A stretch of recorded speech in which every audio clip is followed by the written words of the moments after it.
În momentul în care am devenit mamă, mi-am dorit să nu uit de faptul că sunt și femeie, că sunt și artist, că sunt și antreprenor, că am și eu dorințele mele, visele, planurile, etc., care n-au legătură neapărat cu zona parentală. Eu cred foarte tare că dacă nu există chimie din primul moment, chimie însemnând să te uiți la omul ăla și să simți ceva, indiferent că a deschis gura sau nu.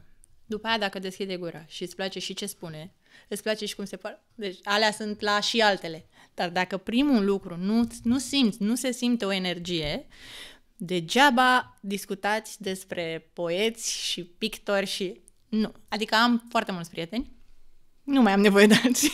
Încearcă până nu mai este loc de încercat. Foarte bun sfat.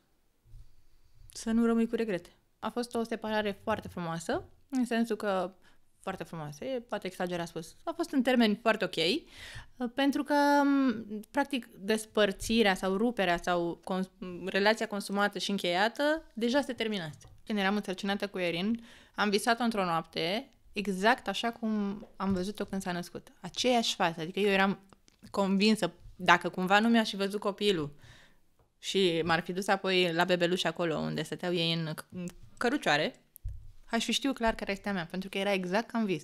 Am fost la un casting sau la 2 castinguri anul ăsta, pe care nu le-am luat, dar altfel pe parcursul carierei am mai fost castinguri pentru emisiuni, pentru host, pentru juriu. Da, nu le-am luat, dar nu m-am descurajat niciodată. S-a dat la tine vreo vedetă masculină, feminină, după divorț?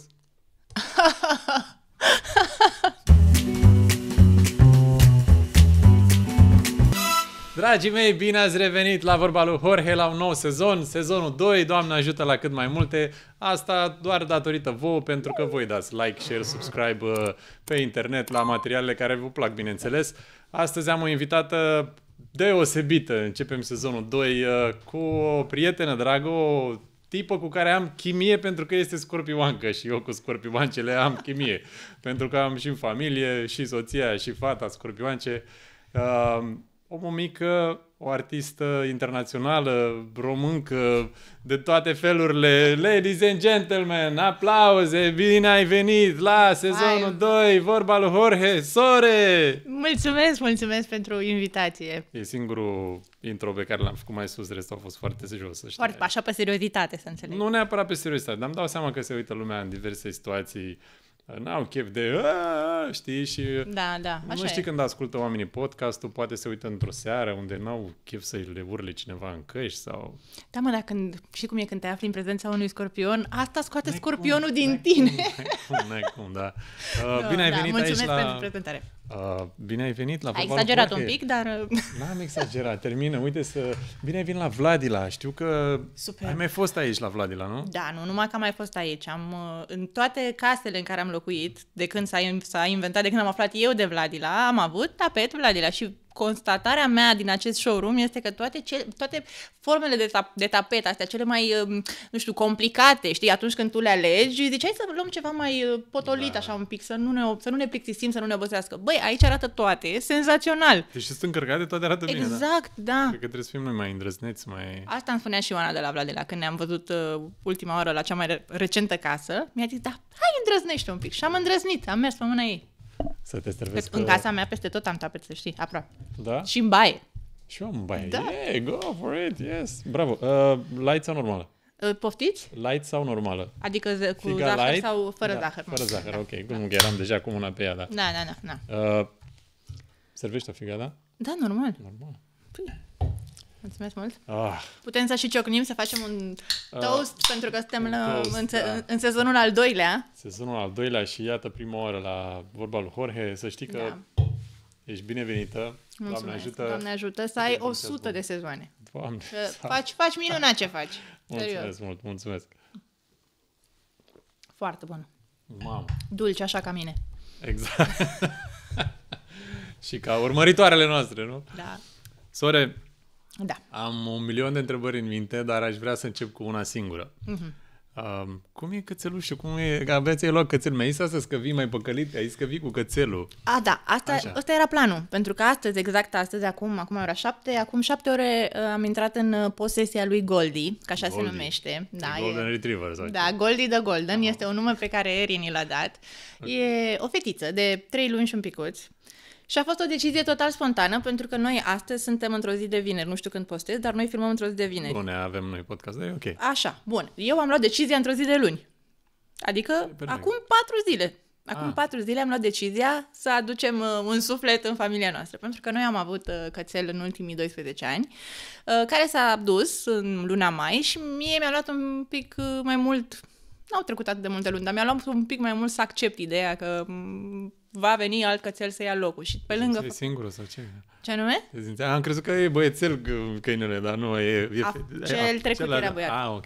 Acum avem fetiță. Da, și mi-a luat așa un pic să mă obișnuiesc cu ideea.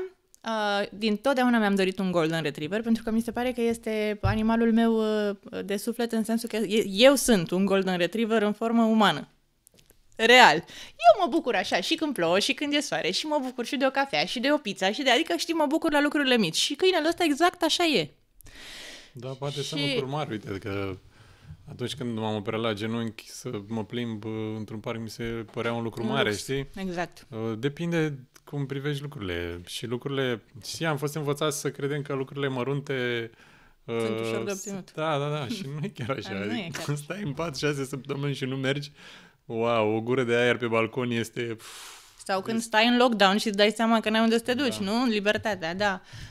Da, nu știu, dintotdeauna am fost așa și acum mă bucur că mi-am dat voie să fiu super prezentă în momentul acela dintr-o dimineață de luni, în care am văzut poza cățelușei și am zis da. Și am pus mâna pe telefon și întâmplarea a fost că era disponibilă și asta a fost. Și astăzi ați adus-o acasă. Și azi am adus-o acasă. Trebuia să vin cu ea asta. De aici am plecat. De la ce ne-am luat. Așa. Da, trebuia să vin cu ea la tine pentru că am avut așa gândul cum că dacă o iau, eu mă prezint drept bună, eu sunt de acum îngrijitorul tău și te las acasă așa repede, m-am gândit că poate îi fac rău. Însă ajuns acasă, s-am prietenit cu Erin, bineînțeles, și...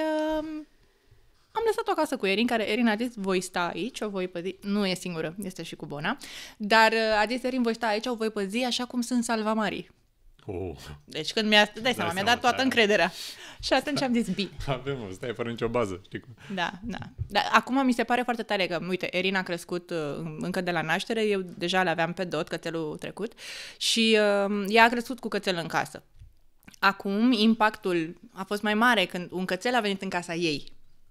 În sensul că a apreciat foarte tare toată perioada asta în care am stat fără cățel, perioada de căutare, în care am analizat ce rasă ni s-ar potrivi. Bine, am avut o mulțime de sfaturi, cum că, măi, dacă ții cățel, ia cățel mic, nu știu, necesită mai puțină îngrijire și așa. Dar apoi am zis, măi, eu am 33 de ani și în următorii, mulțumesc la fel, în următorii 14 ani, indiferent de rasă, va fi lângă noi acel suflet. Și dacă tot mi-am dorit toată viața un golden, iar noi două, cum ziceam, suntem niște goldeni, hai să mai fie și a treia, să fim 3 fete. Golden. Și număr magic, știi? Și număr magic. Da. Da, e frumos. Uite, vezi, asta e. Îmi place că ai trecut peste confort, ușurință, te-ai dus către ce-ți place, știi? Și asta e foarte important. E bine că n-ai renunțat la ideea care îți împlinește sufletul, știi? Că până la urmă stai și în viață uneori, stai după niște lucruri și zici că bă, nu-s pregătit sau hai mai încolo sau când fac 30 sau când fac 40 sau când știi? Da. Și nu, parcă uneori n-avem curaj să facem lucrurile care chiar ne plac și așteptăm un moment anume din viitor, știi? Că trăim uneori în viitor sau în trecut și asta e o problemă. De multe ori, da. Tu cum ești? Trăiești în prezent, în trecut sau în viitor? Cum ești acum? Eu fac tot posibilul să trăiesc în prezent. Asta și pentru că, nu știu, am așa un copil interior foarte prezent. Și asta mă face să fiu prezentă în tot ceea ce fac, pentru că nu sunt conștientă de asta. Nu știu dacă... Adică știi, ca să fii prezent trebuie să fii conștient. Dar la mine e un pic exact invers. Ești ca adolescentă, nu? Sau cum? Sunt un om foarte responsabil, foarte organizat, asta și pentru că am devenit mamă de tânără. Întotdeauna m-am ocupat și de toate laturile profesionale, mi-a plăcut să controlez, că așa e Scorpionul. Deci lucrurile astea m-au responsabilizat. Cu programul funcționez perfect dacă am calendar. Altfel mă ia panica. Eu nu cred că scorpionii controlează. Eu cred că sunteți foarte organizați voi.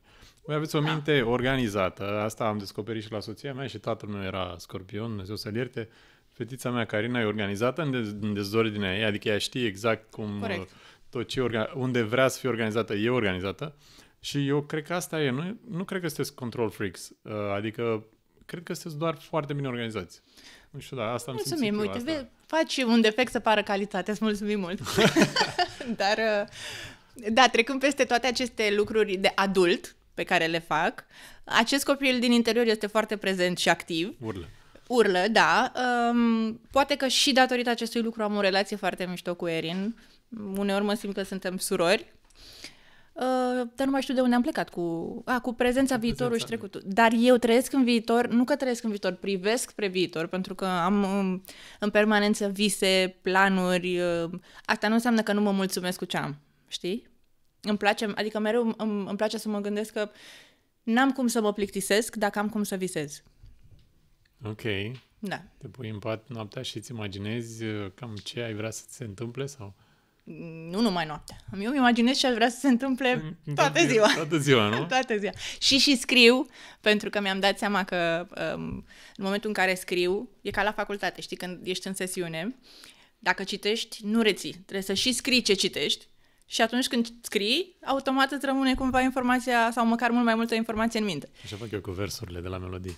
Și asta, nu mai zic, da. Ca și în momentul în care le scriu, gata, le-am învățat. Exact. Și atunci dacă îmi scriu planuri, dorințe sau, nu știu, scenarii, pentru că am mai citit despre o astfel de tactică, ai un vis anume sau mai multe la oaltă, să scrii despre anul tău următor, ca și cum deja s-a întâmplat, ca și cum îl citești ceea ce scrii peste 2 ani. Ok. Știi? Ok, hai să ne notăm toți acum, da? Este cei foarte drăguț. Ok, asta e ceva nou, ia. E foarte drăguț. Uite, de exemplu, Jorge în 2023, tocmai ce s-a terminat 24, nu? Așa, 2024. nu, hai să zicem în 2025, da? Deci tu citești acum, ești în 2025 și tu scrii despre următorul an, că 2023 mai are doar câteva luni.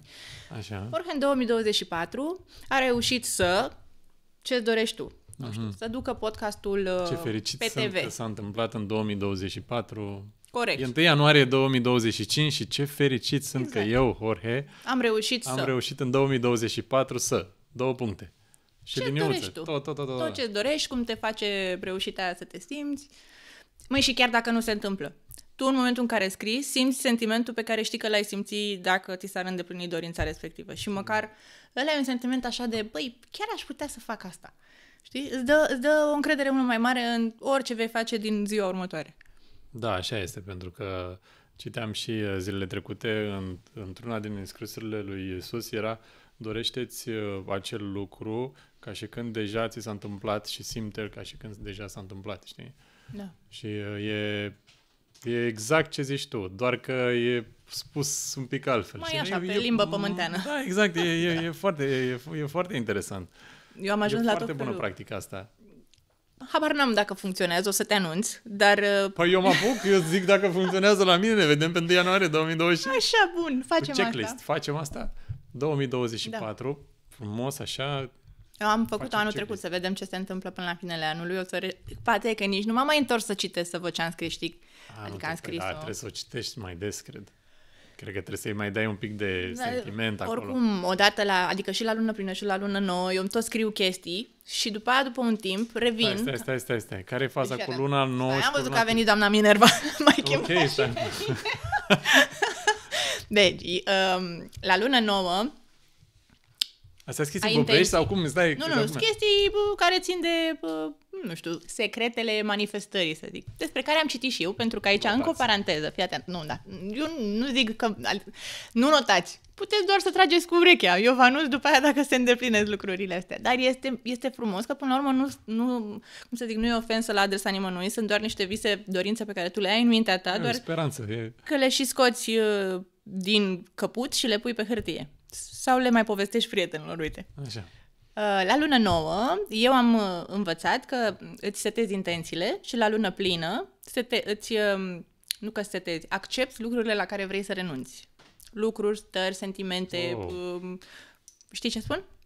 Iar asta se întâmplă des. Deci ai timp să te gândești la multe, să renunți la multe și să-ți dorești multe. Trebuie să mă uit acum și când e lună nouă și când e lună plină, ca să fiu atent. Dacă urmărești diverse conturi de-astea de astrologie pe Instagram, e simplu să ții. Luna plină o simt cu 3 zile înainte. Deci eu știu că vine luna plină, mă bubuie din prima. Eu când am lună plină, se știe, soția mea știe, că și spun un secret. Soția mea să știe că nu vine foarte des la podcast, dar astăzi a venit, când a auzit că vii tu. Am avut o chimie foarte bună din prima. Știu, păi tocmai vezi, scorpioancele, de-aia zic că nu... Fii atentă. Mai băiatule, mai... Diamantele rare se recunosc. Wow, oh my God. Poți să fii tu în locul meu, te rog, să nu mai... Poți să-i pui tu câteva întrebări ca să nu mai... Hai să nu mai, renunță la mine, nu mai... Noi mergem după aia să bem un prosecco și vorbim. Nici o problemă. Eu plec pe jos, nu vreau. Mergi la cățel. Merg la cățel, mă duc să am grijă de copii, da, nu-i problemă. Să știi că eu ți-am pregătit și câteva întrebări aici. Nu știu dacă ai văzut la Nebine sau la Greu, continuăm cu rubrica asta un pic mai târziu, însă am întrebările lui Jorge pe care aș vrea să ți le citesc. După care să le luăm așa un pic pe unele din ele, unde te simți tu confortabil. Vrei să mi le spui de dinainte? Aș vrea să te uiți la camera ta și eu să mă uit la camera mea și începem întrebările lui Jorge cu sore. Ți-ai șters vreodată vreun mesaj din telefon ca să nu fie găsit? Probabil, dar nu mai mi-aduc aminte că... Răspunde cu da sau nu? Da. La un moment dat în viață. S-a dat la tine vreo vedetă masculină, feminină, după divorț? Da, dai seama. Crezi că fiecare om are șanse de succes? Absolut. Crezi că ți-ai revenit după divorț, deși a trecut doar un an și un pic? Absolut. Ai fi dispusă să-ți vinzi brandul de haine hardcore? Doar da și nu? Da. Vedem după aia. În momentul ăsta în care răspund, este nu. Ai plâns după fostul soț? Nu. Câștigi mai bine din site-ul hardcore decât cariera artistică? Nu. Ți-ar plăcea să ai și un băiețel? Nu neapărat. Eu sunt cu fetițele. Acum, Doamne, stai puțin, trebuie să fac o paranteză. Mai am câteva întrebări revenind după aia. Bine. Ai avut vreodată un atac de panică? Da, frate. Deci, dar trebuie să mă las să-ți povestesc după aia. Da. Te-a rănit vreo prietenă? Nu. Cred că asta a fost. Mai e una. Mai ești cu Răzvan? Fostul soț al Oanei Matache? Nu, dar tu nu citești ziarele, ce, Doamne, iartă. Am întrebat și eu, nu dau cu parul acum, Zi-mi, cu care vrei să încep? Cu asta, cu atacul de panică. Ai zis, atacul de panică. Ce să nu? Măi, eu n-am avut în viața mea un atac de panică până de curând, dar de foarte curând. Și acest atac de panică m-a luat în somn. Wow! Iar ceva ce... Eu, cum să spun, înțelegeam conceptul de panică și de atac, dar atac de panică nu făcea sens în mintea mea până când n-am trăit asta. A fost pe fondul unei potențiale separări de Erin. Eram pe punctul de a alege un proiect care ar fi presupus să plec de lângă Erin o perioadă, o lună, două. În momentul în care am cântărit situația, am zis că ok, găsim o soluție prin care aș putea să fac asta. Erin mergând la școală nu intra în calcul varianta să vină cu mine. Ok, și pe măsură ce ne apropiam de momentul final, eu îmi dădeam seama că mi este îngrozitor de greu să fac acest sacrificiu. Deși într-o femeie care este și mamă există o permanentă bătălie între îndatoririle și sentimentele și instinctele materne, dar și toate celelalte feminine. Pentru că ești și femeie, dacă ai o carieră, ești și femeie de carieră. Sunt atât de multe laturi ale unei femei. Și eu, de la bun început, în momentul în care am devenit mamă, mi-am dorit să nu uit de faptul că sunt și femeie, că sunt și artist, că sunt și antreprenor, că am și eu dorințele mele, visele, planurile, etc., care n-au legătură neapărat cu zona parentală. Și m-am trezit în această situație și vreau să spun că eram noaptea în pat, eram într-o vacanță de 4 zile pe care mi-am luat-o pentru mine, deci eram fără Erin, și atacul de panică a pornit cu un mic dor în care am simțit în somn că mi-e dor de Erin. Și am zis, lasă că mâine mă întorc acasă. Și apoi următorul gând a fost, și ce o să faci când o să fi plecat o lună sau două? Și atunci m-au luat toate gândurile. Dacă face febră, eu sunt departe. Dacă se întâmplă ceva, dacă ea nu duce bine separarea, chiar dacă există FaceTime, dacă. Și toate astea n-am mai... Și mi-am petrecut toată acea noapte numărând respirația. A fost singura mea variantă, adică cumva încercam să-mi potolesc gândurile, să nu mă mai gândesc la toate aceste dacă și pur și simplu să număr o respirație. 2, trebuie să mă concentrez pe prezent, să fiu prezentă. Ca să treacă noaptea, să vină ziua și să plec acasă. Deci a fost ceva și ăla a fost un moment de realizare în care cumva mi-am dat seama și am zis, măi, eu am multe dorințe profesionale, dar nu voi putea niciodată să sacrific binele copilului, pentru că eu sunt convinsă că acest atac de panică nu a fost din orgoliu sau n-a fost un atac de panică egoist, gândindu-mă cum o să duc eu separarea, ci cum o să o ducă Erin. Știi? Și atât. Wow. A fost greu, dar am depășit momentul. Da, uite, ai zis și un lucru interesant, că stai și analizat din ce punct de vedere a venit atacul de panică, pentru că, da, e instinctul matern și tu l-ai simțit. Cum ar trebui să facă orice părinte atunci când și toți părinții, majoritatea, facem asta. Da. Când punem interesul copilului înainte de interesul nostru. Bine, știi cum e o discuție cu două sensuri. În ce sens mă refer acum? E clar, era vorba despre interesul emoțional al copilului. În același timp, tu ca părinte, pe lângă interesul emoțional al copilului, ai și o responsabilitate majoră de a-i oferi un confort, un viitor, și lucrurile astea nu vin stând acasă. Și asta e adevărat. Și atunci, ce să spun? Sunt multe sacrificii pe care părinții le fac. Într-adevăr, sunt momente în care alegi să faci ceva sau... Cred că și faptul că ea totuși are 7 ani, dacă ar fi avut 13 sau 15, ai fost un pic mai relaxată. Nu că n-ai fi fost stresată sau că n-ai fi fost... Normal. Dar în perioada asta, când îi știi, adică îi vezi că și David e aproape de 7 ani și îl văd, îl simt, că e un sufletel acolo care cântărește emoțional tot. Adică orice și ieșirea în parc pentru el e emoțională, că pleacă de lângă mine și de acasă și de lângă mami mai mult, știi?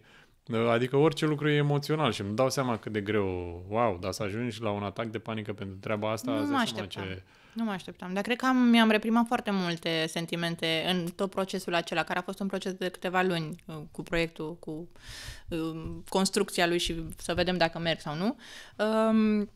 Cred că mi-am reprimat multe sentimente care la un moment dat au explodat. Dar să știi că anul ăsta, că tot vorbeai de Iisus, 33 este, se spune, vârsta lui Iisus. Vârsta la care încă sunt. Am vrut să zic. Stai că ai ajuns la 33 acum. Lasă, copilul din tine iese sub altă formă acum. Da, am avut ce-i drept, nu mi este deloc rușine să spun, am avut un salt fantastic. Adică eu de la 32 versus eu aproape de 34 acum, suntem două persoane la an lumină distanță. Una de cealaltă. Am devenit mult mai conștientă de absolut tot ce mă înconjoară.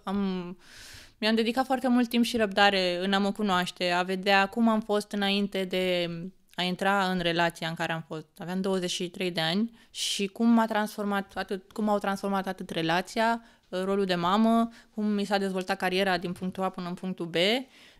Cumva am avut un soi de paralelă între mine atunci și mine acum, revenind cum ar veni la singurătate, ca să o pun așa. Și, în fine, sunt foarte mândră de evoluția mea și de lucrurile pe care le-am învățat, dar m-am apropiat mult mai mult de ceea ce îmi doresc, ceea ce mi-e teamă. M-am apropiat de frici, să încerc să le dobor, să încerc să le înțeleg, să încerc să înțeleg de unde vin. Și de asta, când am avut atacul de panică, mi-a fost simplu să-mi dau seama să merg pe fir înapoi, nu doar să mă panichez că, aoleu, am un atac de panică. Și asta m-a ajutat să înțeleg de ce, cum îl rezolv, ce pot face și să-mi accept faptul că nu pot pleca de lângă copil, chiar dacă asta înseamnă să fac un sacrificiu profesional. Dar când te vedeai pe tine, când ai făcut analiza asta paralelă, da, sore la 23, sore la 33, cum ai simțit? Ce s-a schimbat mai exact? Cum ai simțit? M-am schimbat, nu știu, colosal, total. Am găsit niște interviuri de dinainte de 23 de ani, între 21-22, în toată nebunia cu La La Band. interviuri nu scrise, filmate, tot, da. să mă văd cum vorbesc, să văd ce spun, Măi, și eram o adolescentă rebelă. Ăsta era cuvântul care mă descria cel mai bine, pentru că nu prea mă interesa ce spun și ce repercusiuni. N-am fost niciodată nesimțită, n-am fost niciodată prost crescută, mereu am avut vorbele la mine și am știut cum să vorbesc cu oamenii, dar niciodată nu m-am gândit cum mă gândesc acum. De exemplu, sunt aici la podcastul tău, podcastul se urcă pe internet ce se urcă nu se mai șterge, ce spun azi mă poate urmări peste 10 ani, știi? Da. Nu aveam eu lucrurile astea. Asta e maturitate, îți dai seama, asta vine. Oricum, copilul din tine de care ziceai tu, să știi că nu prea e copil, adică eu simt o femeie matură, total matură acum când stau de vorbă cu tine, față de acum 6-7 ani când ne-am mai întâlnit întâmplător. Dar sunt sigur că și experiențele prin care ai trecut te-au maturizat, dar și experiența, până la urmă, că înaintezi în vârstă și înaintat degeaba, știi cum se spune, că poți să ajungi... Foarte adevărat, foarte adevărat. Să treacă pe lângă tine, știi, totul. Da. Ai spus că s-au dat câteva persoane la tine după divorț. Da. Insistent sau cu succes, fără succes? Și cu insistență și fără insistență, dar eu ție nu trebuie să-ți spun cum reacționează un scorpion când nu e interesat. Îți spun eu cum reacționează unul. Îți spun eu cum reacționezi tu. Da, e shutdown. Nu este. Este ceva, o altă frecvență. Dau seama și e o chestie care poate ne învață pe toți ceva, știi? Cred că suntem unii oameni aliniați pe o frecvență, uite, mulți sunt aliniați pe frecvența familiei, concentrați pe copii, mulți sunt pe frecvența carieră, mulți sunt pe frecvența, nu știu, credință, biserică, mulți sunt pe tot felul de frecvențe, știi? Da, și când ai închisă o frecvență, e ca la radio sau pur și simplu e închisă. Da. Așa simt eu că e, știi, așa e și nu neapărat și la scorpion, la oameni în general, dar în mod special la scorpion. Eu cred foarte tare că dacă nu există chimie din primul moment, chimie însemnând să te uiți la omul ăla și să simți ceva, indiferent că a deschis gura sau nu. După aia, dacă deschide gura și îți place și ce spune, îți place și cum se poate, deci alea sunt la și altele. Dar dacă primul lucru nu simți, nu se simte o energie, degeaba discutați despre poeți și pictori și... Nu. Adică am foarte mulți prieteni, nu mai am nevoie de alții. Știi? Adică... Dar ești pregătită să te deschizi și să ai încredere într-un bărbat, să fii tu sore 100% așa cum te știi tu? Da, eu sunt pregătită, dar din păcate pentru multe persoane știu foarte bine ce vreau. E nasol când începi să știi ce vrei, că dintr-o listă foarte mare de posibilități, lista se îngustează. Adică nu consider că mai sunt la vârsta la care aș putea să, nu știu, experimentez. E adevărat, eu am pierdut experimentatul. Am avut niște 10 ani în care alți oameni își alocă timpul ăsta strict pentru a experimenta. Dar... Nici nu simți nevoie. Ce anume? Nici nu simți nevoia să te experimenti. Nu simt nevoia, doar că știind foarte bine ce vreau, mi-este și ușor să departajez destul de repede. Asta e o conștientizare, practic.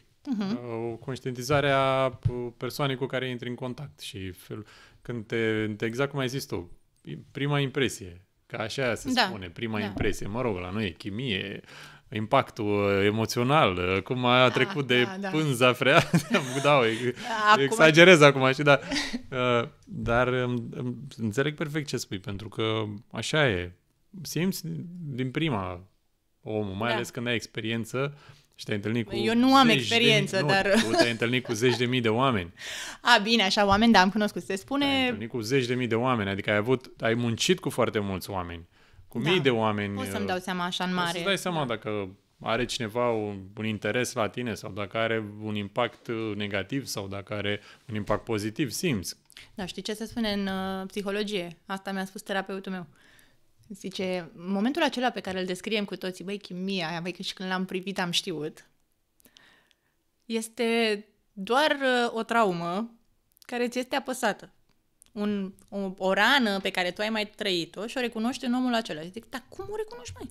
Adică dacă eu mă așez acum la masă și nu vorbim nimic despre nimic și eu mă simt atrasă de omul ăla, sigur el îmi apasă un buton, o traumă? Da, sigur. Și zic, Păi bine, și atunci dacă nu este bine, că teoretic se spune că tu nu trebuie să mergi către oamenii ăștia, trebuie să mergi către ăilalți. Și am zis, măi, asta înseamnă că efectiv toate cuplurile sănătoase, fericite, ar trebui să fie formate din oameni care nu sunt atrași unul de celălalt. Păi și dacă nu sunt atrași, cum mai trăim? Adică, știi, și... Ai găsit-o. Și ea ți-a dat răspuns la asta? Sau găsit-o? Și am întrebat, adică există vreun pacient sau în viața ta, știu că nu poți să-mi spui tu ca terapeut da sau nu, dar ai întâlnit vreodată vreun om care să spună, băi, am luat-o pe drumul ăla unde nu m-am simțit atras, băi, și atât de bine, zice, trebuie să spun că nu. Iată. Dar legile din cărți spun că greșim. Da, pentru că noi ne întâlnim și creăm cupluri și intrăm și ne oferim sufletele unul altuia pentru a evolua și pentru a crește. Și dacă nu e un om care să te ajute să crești, n-ai ce să cauți acolo. Și treaba asta e, că până la urmă urmei, când evoluezi în aceeași direcție, atunci cuplul rezistă în timp. Asta cred că este cea mai mare provocare. Să evoluezi separat, dar și împreună. N-ai cum să le faci în același timp, dar dacă ambii parteneri sunt conștienți de aceste trei, eu, tu și relația, și înțeleg că e un dans, atunci da, poate funcționa. Dar cred că e nevoie de doi oameni, auzi, de doi oameni care să fie conștienți. Pentru că e el, ea și sinergia. Da, corect. Da. 2 plus 1, 1 plus 1, eu mereu zic că într-o relație 1 plus 1 fac mai mult decât 2. Da. Pentru că e ceva mai mult de atât. Dar când ai început să mergi la terapeut? De mult sau? De aproximativ 7 luni. De 7 luni ai simțit nevoia să mergi, să te... Da, și care chestia să lucrezi la tine sau să te descarci pur și simplu? Să lucrez la mine, nu. N-am fost întotdeauna prietena din grup care să stea să povestească, băi, hai să vedeți ce mi s-a întâmplat sau hai să vedeți... Dar în ultimul an am simțit să vorbesc cu prietenele mele mai deschis, să împărtășesc, să le cer sfaturi, chiar dacă sfaturile lor ajungeau să fie doar niște informații pe care le primeam și o făceam tot ca mine, căci așa face Scorpionul. Deci mi se aprobă de acolo. Dar am zis că ok, vreau să vorbesc cu o persoană specializată în sensul, dacă tot am această dorință de a mă cunoaște mai bine, de a descoperi, de a înțelege toată legătura dintre emoție și gând și fapt, am mers către și cum să spun, n-am căutat. Pentru că mi s-a demonstrat că, în general, lucrurile sau oamenii sau energiile vin la tine atunci când ele trebuie. Și așa m-am întâlnit cu această terapeută, total întâmplător, și am simțit că ea e. Ai simțit? Că n-am întrebat. A fost chimie. Da, a fost chimie. N-am întrebat pe nimeni, știi vreun terapeut să-mi recomand? Nu, am zis, băi, când va fi, va fi. Apel și cu cățelul și va fi și bărbat. Va fi, deci nu există niciun bărbat. Există. La momentul de față se notează, Andreea notează, te rog, nu există niciun bărbat. Puteți să trimiteți CV-uri pe adresa... Păi nu-i problemă, că noi nășim cu drag. Adică facem nași vorba lui Jorge podcast. Da, ok, ai spus că ți-ai revenit repede după divorț. Da, bine, eu n-am discutat despre asta nicăieri pe unde am fost, nu o să dau nici acum prea multe detalii, pot doar să spun că a fost o separare foarte frumoasă, în sensul că foarte frumoasă, poate exagerat spus, a fost în termeni foarte ok, pentru că, practic, despărțirea sau ruperea sau relația consumată și încheiată deja se terminase. Adică în momentul în care noi am decis... De cât timp ce? Nu, se terminase. Nu știu, n-am pus o dată în calendar, dar vreau să spun că, practic, n-am mai avut ce să sufăr, pentru că dacă a fost ceva, deja fusese, trecuse, se spălase. Suferisei de mult.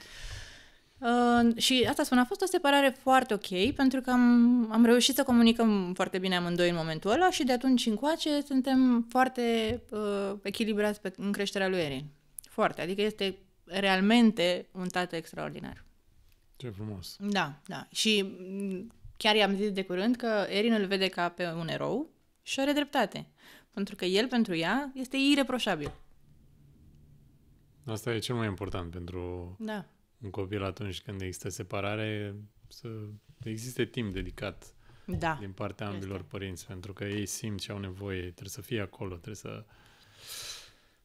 mi se umple sufletul, numai așa când mă gândesc. Eu știu că e exact, adică eu știu exact prin ce ați trecut și adică tangență, știi? Sunt rare despărțirile de genul ăsta. Copiii sunt maturi, chiar dacă sunt micuți, dar sunt sufletele, na. E mai greu. Eu și Erin sunt sigur că s-a maturizat după perioada asta. Ai simțit-o, că și eu am simțit-o pe Carina, că s-a făcut la față mult mai serioasă din momentul ăla. Am simțit-o. Da, s-a maturizat cei drept emoțional din punctul ăsta de vedere foarte tare. Este, orice ar fi. Adică eu nu doresc nimănui chestia asta, Doamne ferește, chiar dacă știu că se zice că decât să stai împreună, să te ceri, să mai bine așa, mai bine te desparți. Dacă stai pentru binele copilului, niciodată nu știi cum e bine. Dacă stai pentru binele copilului, dar ca să stai acolo, ce plătești, știi, emoțional și energetic și după aia dacă pleci iarăși, cum ai gestionat situația asta, că sunt sigur că la fel ca și la mine și la tine a existat judecatul ăsta din partea celorlalți. Ai simțit chestia asta? N-am plecat urechile, nici măcar n-am auzit, nici măcar nu m-a interesat. Pentru că, acum, sincer, este o decizie pe care o iei și te privește pe tine, îl privește pe copil și îl privește pe partener. Adică sunt doar 3 oameni implicați 100% în lucrul ăsta. Și atunci chiar nu m-a interesat părerea altora, nici n-am vrut să aud dacă are cineva vreo părere.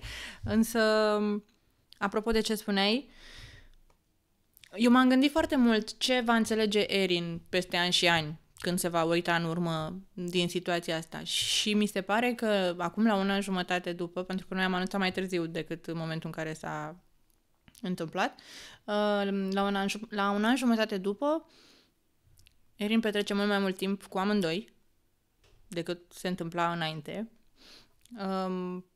Are parte de mult mai multe activități. E mult mai dornică să facă lucruri când cu unul, când cu celălalt. Vă exploatează la maxim. Da. Și eu, ca și părinte, adică din punctul meu de vedere, simt că timpul pe care îl petrecem împreună este mult mai plin.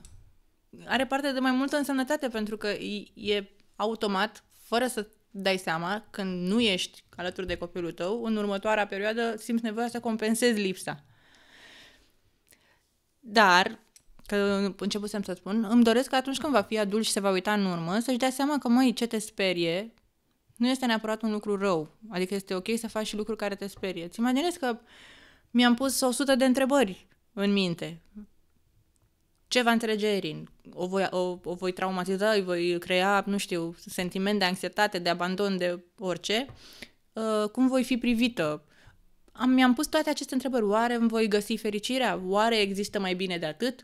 Dar, știi? Și după aia am ajuns la concluzia că, toate întrebările astea nu fac decât să mănânce din suflet. Și n-am nevoie de ele. Adică dacă eu simt că este o decizie bună, chiar dacă mă sperie, mergem înainte. Pentru că noi astăzi suntem prieteni mai buni decât am fost înainte, ne înțelegem mai bine decât ne înțelegeam înainte. Eu cu el, la asta mă refer. Așa, din momentul ăsta, așa cum privesc eu cu optica mea, lucrurile sunt mai bine decât erau. Nu faci să plâng aici. Da, asta e, cred că, o lozincă foarte frumoasă, să facem și ce ne sperie. Da. Pentru că suntem încurajați mereu și chiar mă gândeam și n-am apucat să vorbesc cu soția mea despre asta, dar de 2 zile mă gândesc la ideea că noi suntem încurajați și încurajăm copiii să facă ce le place. Uh-huh. Și nu cred că e neapărat asta e soluția. Pentru că atunci nu mai ești din zona de confort, nu mai evoluezi, nu te mai simți. Dacă faci doar ce-ți place și doar... Că mă gândeam, știi, oare dacă faci doar ce-ți place, cum evoluezi? Evident că o să apară niște greutăți sau niște lucruri care să te ajute să te dezvolți. Da. Și practic de chestia asta mă tot gândesc de 2 zile cum să fac ca pe copii să-i scot din zona de confort atât câte puțin, astfel încât să simtă că o schimbare sau ceva ce îi sperie e ok. Știi? Și acum spui tu chestia asta, mi se pare că mi-adaugă încă un pic la gândurile mele, știi? Și e fascinant că universul și Dumnezeu îți trimite așa când trebuie să trimite câteva informații, știi? Da, e foarte emoționant toată povestea asta și nu știu, în momentul în care îmi povesteai acum mi-am dat seama că ești foarte iubibilă. Îmi venea să-ți dau o îmbrățișare, să zic, sorry, da, dacă vine din milă, nu. Nu din milă, de drag, nu de drag. De drag se acceptă. Da, nu așa, nu în sensul de, Doamne ferește, așa de că e și matură, e și smart și n-am niciun motiv să te perii, adică n-am... Băi, cu gătitul nu prea stau bine, dar lasă că nu e problemă exact, cum nu mai atâtea aplicații, atâtea astea, nu e. Da. Dar să știi că nici eu și soția mea nu grăteam înainte. Și acum, astăzi m-am bucurat de cea mai bună ciorbă ever. Adică să știi că te poate lovi și mai târziu. Asta nu înseamnă că el nu gătea bine înainte. Știi că sunt convinsă că în momentul în care faci din orice activitate poate ceva frumos, da. Da, liniștită. Da. Poate o să vină un soț care o să fie foarte priceput la treaba asta sau o să se priceapă foarte bine, cum sunt eu, l-a cumpărat. Da, măcar, nu? Și să aducă chestii pe care tu să zici, fie un efort de echipă, așa, da, știi, uite ce, cu chestiile astea aș putea să gătești ceva, pac, uite ce. Sau poate o să gătiți frumos amândoi în bucătărie. Nu știi niciodată ce se întâmplă. Vedem ce aduce, nu aduce anul, ce aduce ceasul. Rolex. Haide, eram pe spiritualitate aici. Ai zis că nu neapărat ai vrea să ai un băiețel. Ce să? Un băiețel? Nu neapărat ai... Eu am o regulă. Nu există pentru mine... Să vorbesc mai tare? De ce? Că nu, că am citit undeva că... Da, am o problemă de auz. Nu, dar acum am înțeles. Ai înțeles, ok. Nu, vreau să vorbim și despre asta un pic după aia. Că e a doua oară când... Da. Și acum mi-am adus aminte. E de frecvență, apropo de frecvență, doar că aici e o chestie efectivă. Îți explic acum sau după? Nu, explică-mi acum cu băiețelul și după aia. Eu știu că o să mai am o fată, știu asta. Adică... Ok. Știu. Dați-mi floricele. Așa. Iar începe lună nouă, lună plină. Dai, bagă. Este un lucru pe care îl simt și de care sunt convinsă. Ok, cum ai primit semnul ăsta? Nu știu cum l-am primit. Îl am aici. În ADN. Da. Și Erin știe asta. Că și ea mi-a zis că, deși nu îmi doream neapărat frați sau surori, este ok acum. Accept să am o surioară. Ok. Deci de lucrul ăsta sunt convinsă. Dar în același timp, evident, ca și orice mamă sau viitoare mamă, n-ai cum să spui, am băiat, ce nasol. Nu, normal, copilul e copil, dar pentru că așa, în economia familiei de acum, am fetiță, am și un cățeluș fetiță, cred că mă pricep cu fetițele. Și dacă învăț, și dacă e băiat, învăț.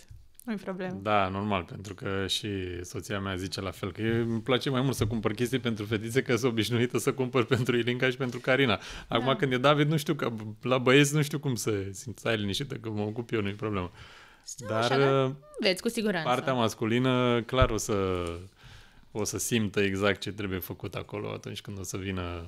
Da, cu dacă o să vină. Dar așa cum simți tu, dacă simți, clar o să fie fetiță. Deci dacă ai zis asta, clar e ceva acolo, ai primit o informație undeva. Dar să știi, și când eram însărcinată cu Erin, am visat-o într-o noapte exact așa cum am văzut-o când s-a născut. Aceeași față. Adică eu eram convinsă, dacă cumva nu mi-aș fi văzut copilul și m-ar fi dus apoi la bebeluș acolo unde stăteau ei în cărucioare, aș fi știut clar care este a mea, pentru că era exact ca în vis. Wow. Se întâmplă lucrurile astea. Chiar și-am mai auzit povești așa din partea unor mame. Nu mă mai apuc să povestesc și eu, că nu e despre mine acum, dar l-am visat pe David la fel. Înainte să știe soția mea că e însărcinată, bine, am mai povestit chestia asta, înainte să știe că e însărcinată, adică era prea scurt timpul ca să facă un test de sarcină, eu l-am visat pe David. Am visat că a venit un băiețel la mine și mi-a zis să știi că eu o să vin și pe mine vreau să mă cheme David. Și m-am uitat la el. Mamă, mi s-a făcut bine găină. Da. Și am zis, dar ești sigur? Ești mare. Ești sigur? I-am zis, dar tu ești sigur pe tine? Da. Și a plecat. Și m-am trezit. Uite așa, am tras aer în piept, am trezit-o. Dimineața era 6, cred. Trezește-te, ești însărcinată, o să avem un băiețel, o să-l cheme David. Hai, mă, termină cu glumele tale, că nu știu ce, tu iarăși cu visele tale, ce nu... Tu nu înțelegi că ești însărcinat? Nu, că n-are cum, că e prea devreme, că nici n-am, vorba aia, nici încă îmi tremură genunchii, știi? Nu, e prea devreme. Bine, vezi că ești însărcinat, o să avem un băiețel, o să-l cheme David. Bine, mă. Și am plecat, că aveam concert, a doua zi, hai, mă, bine, fie să-mi fac eu un test de sarcină. Și și-a luat și o bere, ea care nu bea bere, îți dai seama, și din frigider, na. A luat o bere și a pus în bahar, nu știu cum, ia mă să fă test, o liniuță, pleacă mă cu visele tale, și a început să mai bea o gură de bere, dar de ce bea aia bere, știi? După jumătate de oră când se uită din nou la test, dă o liniuță. Fiți-o berea să-ți fie.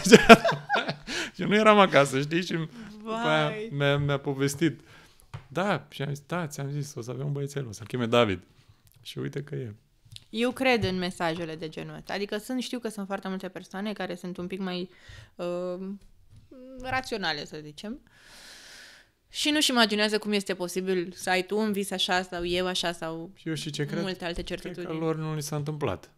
Poate fi și Și asta. atunci, dacă li s-ar întâmpla un astfel de vis și eu în liceu visam că iau 2 la mate și luam 2 la mate a doua zi. Adică era ceva așa.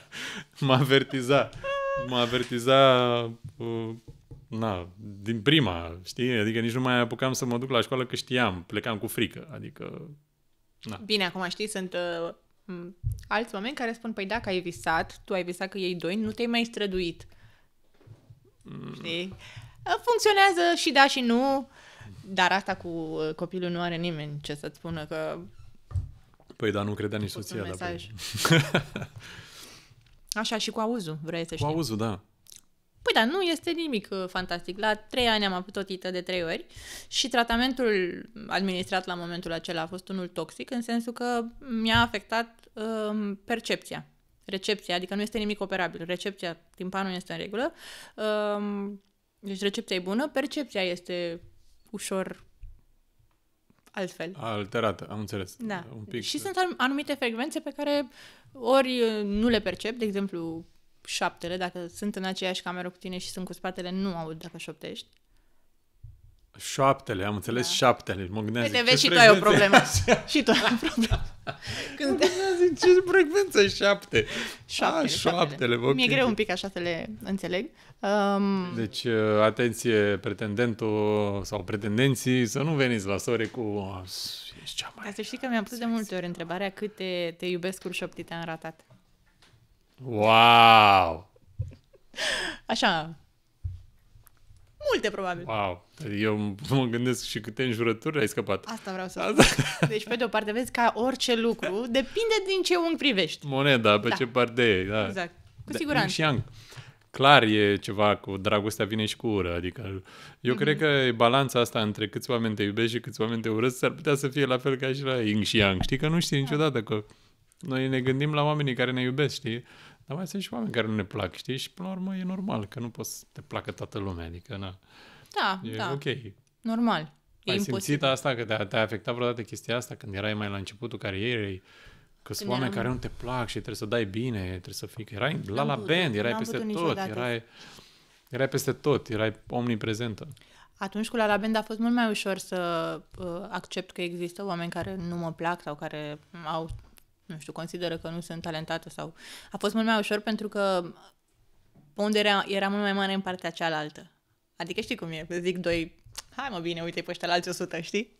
Dar real vorbind, nu m-a afectat niciodată. Mi-am dorit întotdeauna cumva orice critică, indiferent că a fost constructivă sau nu, am reușit într-un fel să le transform și să fac din ele, să învăț ceva.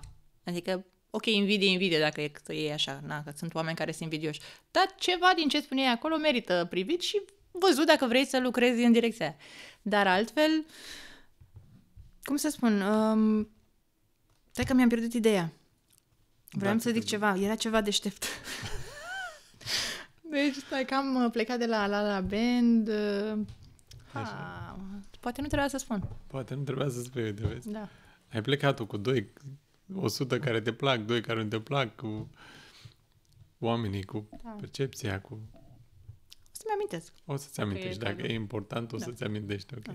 A fost o perioadă foarte wow pentru tine asta cu La Band, adică îmi imaginez că ai trecut prin euforia oamenilor care în momentul în care vă vedeau... Plângeau. Da, exact. Adevărat, eu nu exagerez. Erau copii care plângeau și eu nu înțelegeam, dar de ce să plângi? Adică noi nu apucam să ne uităm la televizor, noi nu apucam să vedem ce se întâmplă la concerte. Erau luminile în ochii noștri, auzeam oamenii fericiți, dar nu vedeam cum intrau, ce spuneau, ce simțeau, cum plecau, ce coadă era la merchandise și așa mai departe. Și abia după ce s-a încheiat această perioadă care a durat 4 ani de turnee în toată țara, de sala Palatului, sala Polivalentă, arenele romane, deci practic tot ceea ce își dorește un artist în România, noi am reușit să umplem sălile alea și să facem și vânzări de albume și serial și tot. Și după ce s-au încheiat, pentru că la noi lucru era de luni până duminică, N-aveam timp să facem absolut nimic. Dar noi ne distram, că eram o gașcă și ne plăcea ce făceam. După ce s-a încheiat, mi-am dat seama la ceva timp ce am trăit. Adică de ce magnitudine a fost întreaga experiență. Ai regrete din perioada respectivă? Nu, niciun regret. Ce regret, Doamne? Cred că n-a durat mai mult, poate. Deși la momentul respectiv simțeam că, suntem... Da, cumva eram cu toții priviți drept personajele noastre. Și pentru că la momentul respectiv eu aveam 22 de ani, cred? 3? Da, 23 când s-a încheiat. Aveam, ca și azi, multe vise și dorințe. Și atunci eram la începutul carierei solo, căci eu am debutat solo odată cu serialul. Așa s-a nimerit. Și îmi doream foarte tare să am și eu timp să merg, să fac videoclipuri, să susțin concerte și solo, să mă dezvolt și în direcția aceea. Întotdeauna am fost recunoscătoare pentru ce am trăit și pentru toată șansa pe care am primit-o acolo. Dar cumva, da, simțeam că mergând oriunde mergeam, eram Sara, nu eram Sore. Sara fiind personajul. Și îmi doream mult de tot să las și eu, știi? Uitați, pe mine așa mă cheamă. Și eu asta cânt. Bine, personajul meu a fost și unul conflictual. Era și schizofrenic și nebun și toate cele. Dai seama, intram în magazin... Poate zi să iei. Erau oamenii speriați, nu știu, să nu mă apuce vreo criză pe acolo. Scandaliile pe acolo, nu. În perioada aia știu că ai fost și cu Dorian, mi-aduc aminte, nu? Cum adică? Ai fost, voi ați fost împreună sau Nu, împreună? nu, cu Rafa. Am avut iubit Rafa, în... era... partenerul meu din serial, da. Dorian era cu altcineva, da, gata. Dorian era cu Alina în cu Alina, serial, dar da. nici ei n-au fost... Nici ei, da, am avut impresia că mi-a șoptit o păsărică greșită. Nu. Am avut o relație foarte frumoasă și în cadrul La Band, care și acea relație m-a ajutat să învăț lucruri. A durat cât a durat. Am fost profesioniști amândoi și am putut să continuăm treburile acolo în serial și în trupă fără nicio problemă față de nimeni și cu nimeni. Adică... Și practic când s-a terminat proiectul, tu l-ai întâlnit pe... Exact la final atunci, da. Pe Mircea. Wow. Da. Mircea, da. Da. Practic ai avut două relații marșelate. Da. Dacă e să așa. Da, relații adevărate, da. Mă rog, una serioasă și una de nebunie înainte de căsătorie. Wow. Da, și totuși... Dar nu, n-am fost căsătorită niciodată. N-ai fost căsătorită? Aveam impresia că ați fost căsătorit. Vezi? Ar fi fost la un moment dat vorba, adică am fost logodit, dar nu ne-am căsătorit. Ați fost logodiți, ok, asta știam. Am avut impresia că ați fost căsătoriți. Erați ca și căsătoriți, așa... Da, bineînțeles, nu. Actul e un act. Acum vor lăsa oamenii comentarii. Păi da, dar ceremonia în biserică... Vezi, dacă n-ați făcut nunta, de-aia v-ați despărțit. Cum, Jorge, nu știai că Sore n-a fost căsătorită? Da. Știi, o să scriu. Cine știe? E ok, nu e problemă. Poate fi și asta, n-ai de unde să știi. Da. Eu, personal, eu cred în asta. Adică, simt Crezi? că e o legătură a sufletelor. E o mantră acolo, nu știu să zic de ce, dar simt că am simțit și când eram în biserică și citea preotul acolo cununia, știi, slujba de cununie, sunt niște fraze acolo care leagă, nu știu, simt că te leagă sufletește acolo într-un sens în care chiar dacă dai de greu, găsești suport? Da, suport. Bine, asta dacă vrei. În cazul meu, în prima parte, n-a fost. Păi, asta vreau să zic. Dar you never know. Să fii conștient. Da, măcar eu am făcut, știi? Am făcut ca la carte, nu știu ce să zic. Acum, ai ieșit din prima, ai ieșit din a doua. Am mai băgat o fisă, știi cum e. Ziceai că la momentul de față nu ți-ai vinde brandul de haine hardcore. La momentul de... Da, nu. Acum nu, pentru că încă simt că mai vreau să experimentez și să fiu singura care ia decizii și să mă joc un pic, dar mi s-ar părea o idee de viitor foarte bună. De un business mare sau cât de cât ok? Nu, e mare... În sensul ai peste 100.000 de euro Nu, e un business... sau e mai mic? Un business micuț. Este adevărat că nici nu am procedat cu el ca la carte. N-am făcut niciodată un plan de business, nu am avut analiști, consilieri și așa. A fost un... Promovare agresivă și Da. Google Ads și... Astea există Asta acum, există. de ceva timp. Măcar pe acestea să le fac. Am o firmă de ads care se ocupă pe direcția asta, dar în restul zonelor am mers întotdeauna pe flair și pe chef și pe inspirație. Mi-ar plăcea la un moment dat să măresc echipa decizională, ca să zic așa. Da, Să vină cineva că- cu experiență și să facă un pic... Că atunci când te implici, se întâmplă lucrurile, ca în orice lucru. Da. Păi, Doamne ajută să crești, să crească firma până la cer, cum era melodia. Urcă firma până la cer. Da. Păi, cam astea sunt întrebările lui Jorge. Eu aș vrea să-ți mai pun o întrebare, pentru că avem întrebările de la Figa. Întrebarea de la Figa, întrebarea sponsorului, băutura noastră preferată de la Vorba lui Jorge. Vreau să vedem dacă ghicești întrebarea de la Figa. Care este noul sortiment lansat de către Figa? E cel pe care îl bem noi? Da.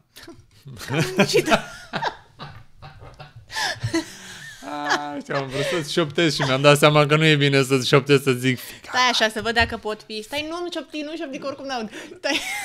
Stai să degust. Da, da, vedem te rog, dacă da. ghicesc, nu? Da, variantele sunt așa: figa cu gust de must, Nu e asta. așa, figa light, Light, că e fără zahăr. da, figa cu ghimbir Nu mi-ar fi și plăcut. nici figa cu ceapă. Hai mă, deci this is Noi, very Am easy. zis câteva variante acum. Da. Da. Ce trebuie să știe e că figa conține 12% suc de fructe, iar ingredientul principal este guarana. Are efect tonic și revigorant, ajută la prevenirea oboselii și menține un nivel ridicat de concentrare fizică și psihică. Nu conține coloranți și nici conservanți. Perfect. La fix, nu? Da, la fix. Urmează o noapte albă cu Goldie. E perfect. Să știi că tot în cadrul podcastului Vorba lui Jorge, pentru că, știu cât ai uitat, există rubrica la nebine sau la greu. Așa. Trebuie să alegi din următoarele două variante. La fiecare întrebare sunt câteva, să știi. Ok. Și trebuie să... Vrem să te cunoaștem mai bine și atunci, e interesant. Da. Ce ai prefera? La nebine sau la greu? Să te plimbi desculță pe jar încins sau să nu vină copiii la ziua fetiței? Să mă plimb de scurță pe jar încins, ce să mai... După ce am avut atac de panică în Italia, ce crezi? Da. Nu mai contează. Cum să nu vină copiii la ziua copilului? Normal.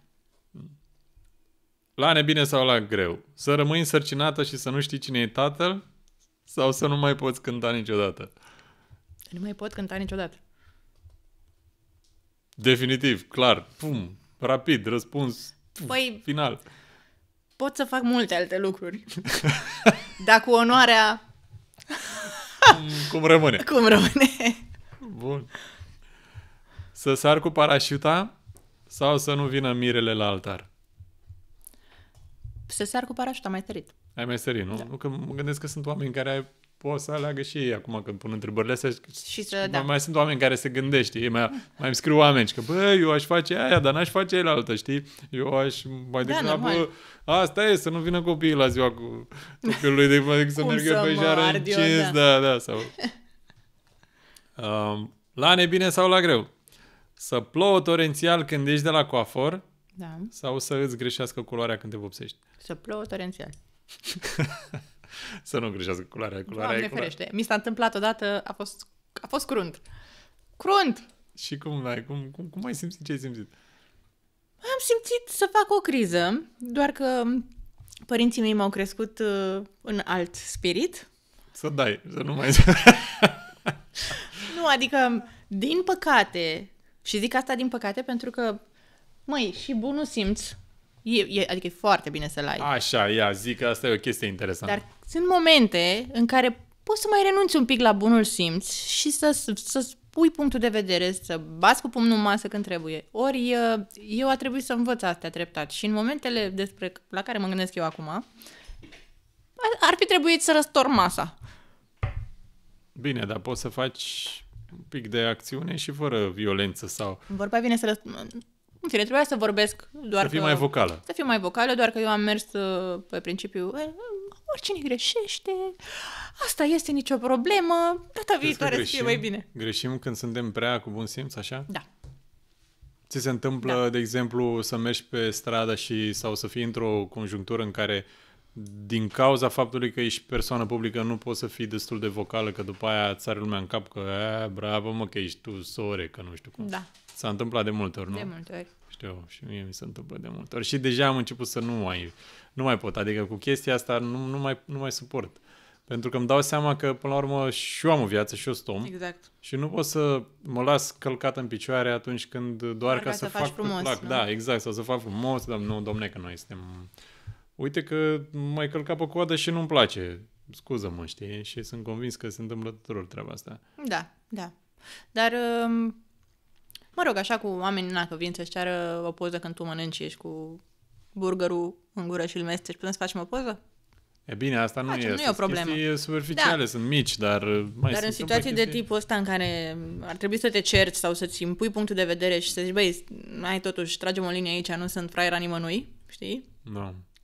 A trebuit să învăț, pentru că de multe ori am lăsat de la mine stilul acesta cu bun simț, ca să nu las o impresie greșită, să nu supăr, să nu așa. Și am, practic, ce s-a întâmplat e că am strâns eu în mine dureri, suferințe, frustrări, care tot mie îmi rămân și mie îmi sapă acolo. Și atunci am învățat.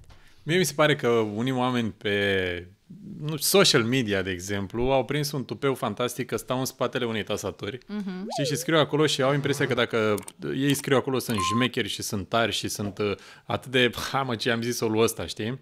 Și te trezești cu niște mesaje din astea ieșite din context total, la niște postări și la un moment dat, oricum nu-mi pasă mie ce zic, dar la un moment dat a scris cineva foarte urât ceva, știi? Și tendința mea a fost să șterg mesajul, știi?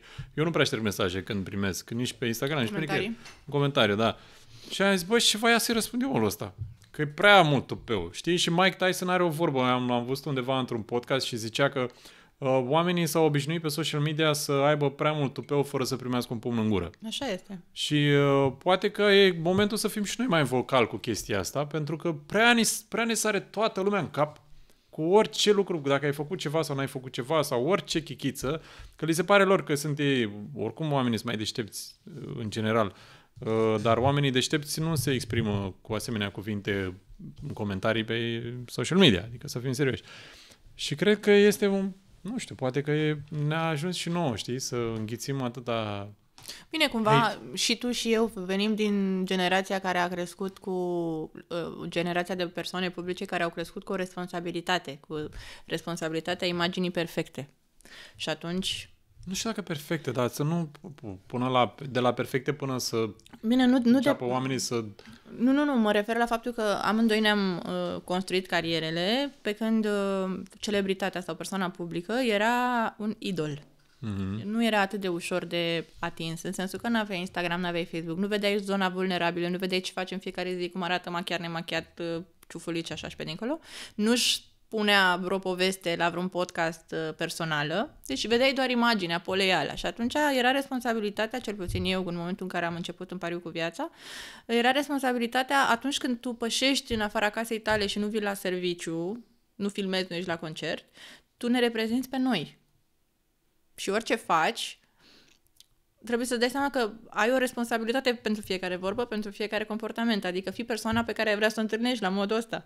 Și atunci și tu și eu nu avem cum să reacționăm așa de vocal și să pui la punct pe orice om de pe internet care își folosește cuvinte urâte la fel, în aceeași formă. N-ai cum. Pe stradă, la colțul străzii, dacă se ia unul de tine și îți dă un șut în fund... Nu pot, că nu stau să-mi pierd timpul și energia acum. Dar uneori te mai enervezi și de-aia mai ies și eu din Pepe. N-ai, ce vrei acum? Normal, aoleu. Trebuie să scoți un pic din tine, că nu poți să le ții în continuu, știi? Știi ce se întâmplă? Scoatem cu familia, scoatem cu prietenii, cu oamenii apropiați care știm că ne iartă și ne știu. Sau poate scoți la un moment nepotrivit, poate ești la job. Mie mi s-a întâmplat la un moment dat să mă enervez undeva, că mi-a ajuns, știi? Și m-am enervat odată unde nu trebuia. Știi? Da, și eram, zic, băi, dar eu nu sunt așa, mă, ce am pățit? Da. Știi? Adică, se întâmplă și de-aia ai avut momente când, de exemplu, ai simțit într-o relație că ai fi vrut să spui mai multe, dar de binele relației n-ai spus sau cu alte persoane sau... Da, am simțit asta. Și lucrul acesta m-a învățat după ce l-am conștientizat să spun. Și acum poate spun prea mult. În sensul că nici așa nu e bine. În trecut țineam foarte mult în mine. Nu-mi plăcea să reproșez, dar ajungeam să o fac într-un moment în care nu mai puteam să mai îmi țin gândurile ascunse și lăsam să se adune prea multe. Și atunci degeaba spuneam ce aveam de spus, pentru că rezultatul era o avalanșă de chestii care venea pe persoana din fața mea. Și ce să răspunzi când îți vin 100 de lucruri în loc de 1? Ori nimic, ori începi și zici, păi da, și tu și... Și atunci am învățat că mai bine problema și discuția, ca să nu se adune și să nu crească nici nervii. În toate relațiile, și cu prietenii și în orice fel de relație. Eu o chestie la Scorpion, să știi că regăsesc chestia asta. Eu când am cunoscut-o pe soția mea, spuneam mereu că n-am cu cine să mă cert. Tu? Da. Tu spuneai că n-ai cu cine să te cerți? Da, eu n-aveam cu cine să mă cer și îi spuneam, țin minte când îi spuneam, zic, bă, dar zi și tu ceva, uite, avem situația asta, zi și tu. Da, e ok, o să o rezolvăm, se rezolvă, se va... Zi, mă, ce fac, nu, și n-aveam cu cine să mă cer. Și la un moment dat, după vreo 4, 5, 6 ani, nu mai știu când, o văd pe a mea că începe să... Că ce? Că nu știu cum era. Mai ții minte acum 4,5 ani? Nu, și a început că și eram, hop, stai puțin. Întoarce-te cum era înainte, îmi pare rău că am vrut să te schimb. Îmi cer scuze. Țin minte că am făcut așa, îmi cer scuze, iartă-mă, eu prost, handicapat. Nu, go back, dă-i înapoi. Nu e nici așa, îți dai seama. Dai seama, dar oricum sunt momente când, da, e important cum zici, știi? Că poți să spui... Exact, tonul face muzica. Da, trebuie să fii vocal sau să spui, că asta e încurajat și pe copii. Să fii vocal, dar să-și măsoare bine modul în cum spun. Am învățat în terapie o chestie foarte interesantă și am aplicat-o cu Erin. Ok. Atunci când vrei să rezolvi o situație care te deranjează, în loc să sune a reproș, de exemplu, nu știu, mă deranjează că n-ai dus gunoiul. Dau un exemplu. Păi da, e important. Apreciezi foarte tare atunci când cumperi saci de gunoi.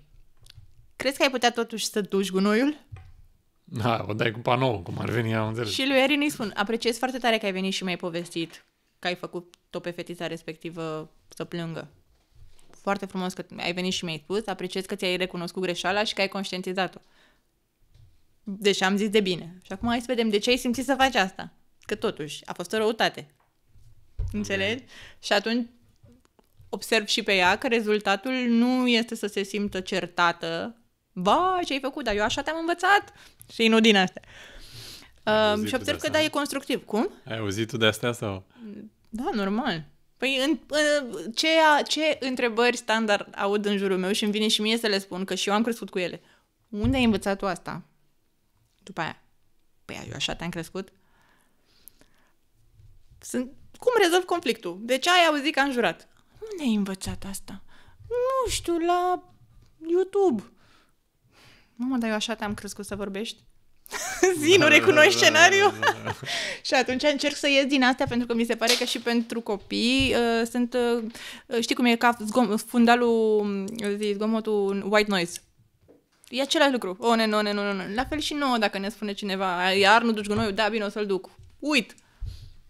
Da, eu aveam orele de discuție cu mama când eram, Doamne, de ce... La un moment dat i-am zis, băi, prefer să vină tata să-mi dea 2 palme decât să stau cu tine 2 ore să... Măcar știam că trecea bang, îmi dădea 2 palme. Începusem să iubesc mai bine să-mi dea tata 2 palme. Da, asta este o perspectivă masculină, pentru că femeia e cu emoția și ea vrea să discute și să înțeleagă și bărbatul e cu rațiunea și cu pragmatismul. De 450 de... Mamă, dar de ce ai făcut asta? Eram foarte cu minte eu și mă întreba de 100 de ori, dar de ce ai făcut, mamă, asta? Și la un moment dat nu mai știam ce să răspund. Mamă, tu înțeleg că n-a fost ceva la care m-am gândit. Dar așa suntem noi copiii, ce vrei să-ți explici, să-ți desenezi? Uite așa, m-am dus acolo, bang, am făcut aia și uite, nu știu ce și regret asta, îmi pare rău. Da, nici măcar nu regretam, nici nu-mi părea rău. Dar că așa suntem noi băieții. Băi, dar uite, eu mi-aș dori foarte tare, mi-aș dori să existe o aplicație care să ne traducă cumva gândurile. Adică eu să introduci în aplicație, să spui, aș vrea să-i comunic iubitului meu următorul lucru. Și aplicația să traducă acel lucru pe limba iubitului. Se numește ChatGPT. Încearcă-l, aplicația. Intri pe Serios, ChatGPT. faci așa ceva? Da, orice face. Și Orice. cum să-i zic, translate Spune, into masculine language? În română. Scrie în română. Bine, tradu în limba masculină? Nu. Da, spune cum aș putea să-i spun iubitul meu sau copilului meu, cum aș putea să-i spun în cuvinte mai frumoase sau cum ar spune un psiholog. Păi, dar nu e vorba de asta. Nu, că și eu știu să mă exprim în cuvinte frumoase și să-ți fac un reproș în cuvinte frumoase. Super bine, mă pricep. Ideea e alta, că bărbații înțeleg și funcționează într-un fel, femeile în alt fel. Limbajul masculin. Cum ar înțelege un bărbat mai bine că vreau să-i spun treaba asta? Ce cuvinte ar trebui să folosesc? Că îți dă 50, dăm 20 de bani. Dacă îmi dă ChatGPT o pagină, e clar că nu este femeie ChatGPT. Bărbaților trebuie să le comunici într-o propoziție 2 maxim. Ai și tu dreptate. Zi-mi ce te nedumirește și scrie. Uite acum, am intrat pe ChatGPT.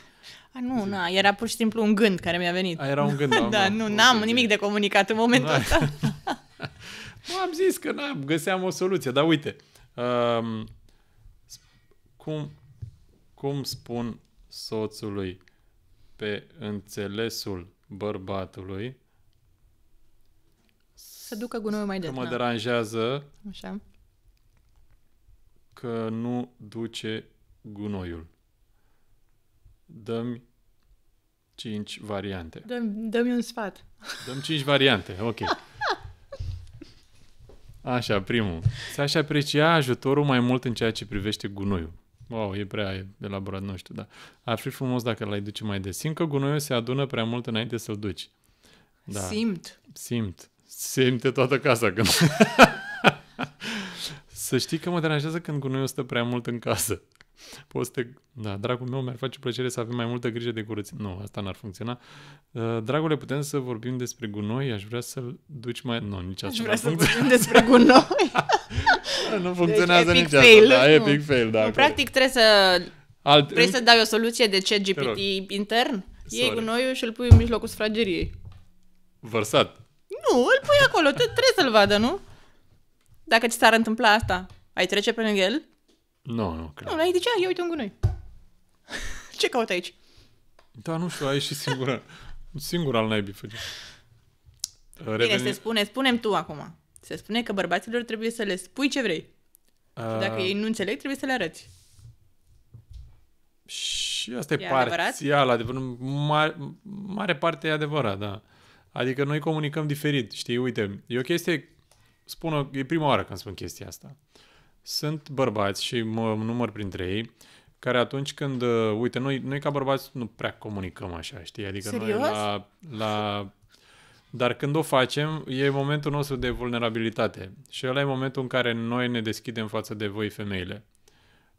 Problema noastră a bărbaților este că voi folosiți acea informație ca pe o armă. Ulterior, ca pe o armă, nu râde, ca pe o armă. Și la un moment dat ne scoateți ochii cu informația pe care voi o știți că noi v-am zis-o într-un moment vulnerabil, că ne-am deschis în fața voastră. Și din momentul ăla pentru noi e, păi de ce mai vin să-ți mai spun, frate, mai bine nu mai veneam să-ți spun, că dacă mi-o trântești în nas după nu știu cât timp că m-am deschis, nu mai îmi convine, știi? Adică eu ca bărbat, dacă sunt deschis și sunt foarte deschis cu soția mea, adică chiar îi spun tot. Și prin ce trec și dacă la un moment dat am simțit că mi-a trântit-o, nu îi mai spun nimic. Asta cred că e valabil pentru orice om. Dacă simți că vulnerabilitatea se întoarce împotriva ta ca și reproș sau ca și armă sau ca și metodă de manipulare... Da, dar în mod special voi femeile faceți asta cu bărbat. Sau noi scorpionii. Nu știu, dacă nu, că soția mea nu face asta cu mine. Nu? Nu. Nici eu doar am zis așa. Mi s-a întâmplat în trecut. Mi s-a întâmplat în trecut și atunci recunosc imediat chestia asta. Nu-ți mai vine. Adică nu-ți mai vine să mai... Pentru ce? Că la un moment dat, oricum, știi, și mai prost e când mai vorbește și cu prietenele. Despre ce ai spus tu și duce vorba acolo. Deja nu mai e fail. Și mie mi se pare că în momentul în care ești într-un cuplu stabil, prietenii n-au de ce să știe ce se întâmplă acolo. Absolut. Sincer. Uneori chiar nici părinții nu e bine să știe. Mai bine să rămână în cuplu. Până la urmă, noua familie... Exact. De-aia se și numește noua familie. Vrei să mai revenim la câteva, la nebine sau la greu? Sau mergem pe ideea asta că... Îmi place discuția. Da, știu, da, și mie. Da, ne mai distindem un pic, ne mai... La nebine sau la greu? Să citească gândurile partenerul sau să nu poți minți niciodată? Să-mi citească gândurile. Mi-aș dori mult de tot, ar fi mult mai simplu. Ar fi mai simplu? Nu, știi care e faza tot în discuția de mai devreme. Da, eu am o problemă cu mințitul. Am mințit la un moment dat în viață. A fost o situație și atât de tare nu mi-a plăcut. Nu mi-a plăcut, nu că am mințit, nu mi-a plăcut ce s-a întâmplat după aia, că dacă îmi spui o minciună trebuie să o spui și pe a doua și pe a treia și se creează și am învățat de atunci. Mai bine spun. Mai bine spun orice am de zis și merg îmi asum consecințele adevărului mai degrabă. Ok. Așa că prefer, m-ar ajuta să mi se citească gândurile. Oh, God. Pentru că am momente în care cred că am prea multe gânduri și nu mai știu nici eu cum să le traduc, cum să le exprim, să le comunic în 2 propoziții. Să fie... Am înțeles, da, mulțumim. Ești foarte simpatică, da. Ne-ai făcut primate. Că noi bărbații suntem niște primate. Da. La nebine sau la greu? Să întârzi la o probă de film, emisiune sau la un interviu sau să întârzi la nunta cele mai bune prietene? Ei, nu se întârzie la nunta cele mai bune prietene, nu există. Nu există. La celelalte variante există scuze. Nu se numesc minciună, există scuze, întotdeauna. Dar n-ai cum. Doamne, eu mă gândesc, adică acum practic ți-am dat răspunsul ăsta cu cea mai bună prietenă mea în minte. Păi cred că se șterge cu istoria tot ce a fost, se șterge cu buretele istoria, pardon, dacă s-ar întâmpla așa ceva. Urmează nunta ei sau... Nu știu nimic despre asta, dar poate fi un semn. Da. Da, cred că ar pune la suflet un pic așa. Un pic la suflet? Păi problema e că ea este antrenor de judo și fostă campioană europeană. Cred că înainte să pună la suflet, mă pune pe mine la pământ. Înțelegi? Da, de obicei, cei care sunt în sporturile de genul ăsta nu sunt deloc violenți, știu eu. Nu, dar e un om cu principii foarte solide și de neînduplecat în anumite aspecte, da. Să te găsească Erin sărutându-te cu cineva pe care nu-l cunoaște sau să nu-l găsești niciodată pe tipul de care te-ai îndrăgostit pe stradă? Cum? Ha? Stai, cum a fost ultima? Cred că am auzit ce n-aș fi vrut să aud ce ai zis. Să te găsească Erin sărutându-te cu cineva pe care nu-l cunoaște sau să nu-l găsești niciodată pe tipul de care te-ai îndrăgostit pe stradă? Cum adică să nu-l găsești niciodată pe Adică să te îndrăgostești, să fie un... și după aia să nu mai știi unde să-l găsești. La asta te-ai referit. Oh.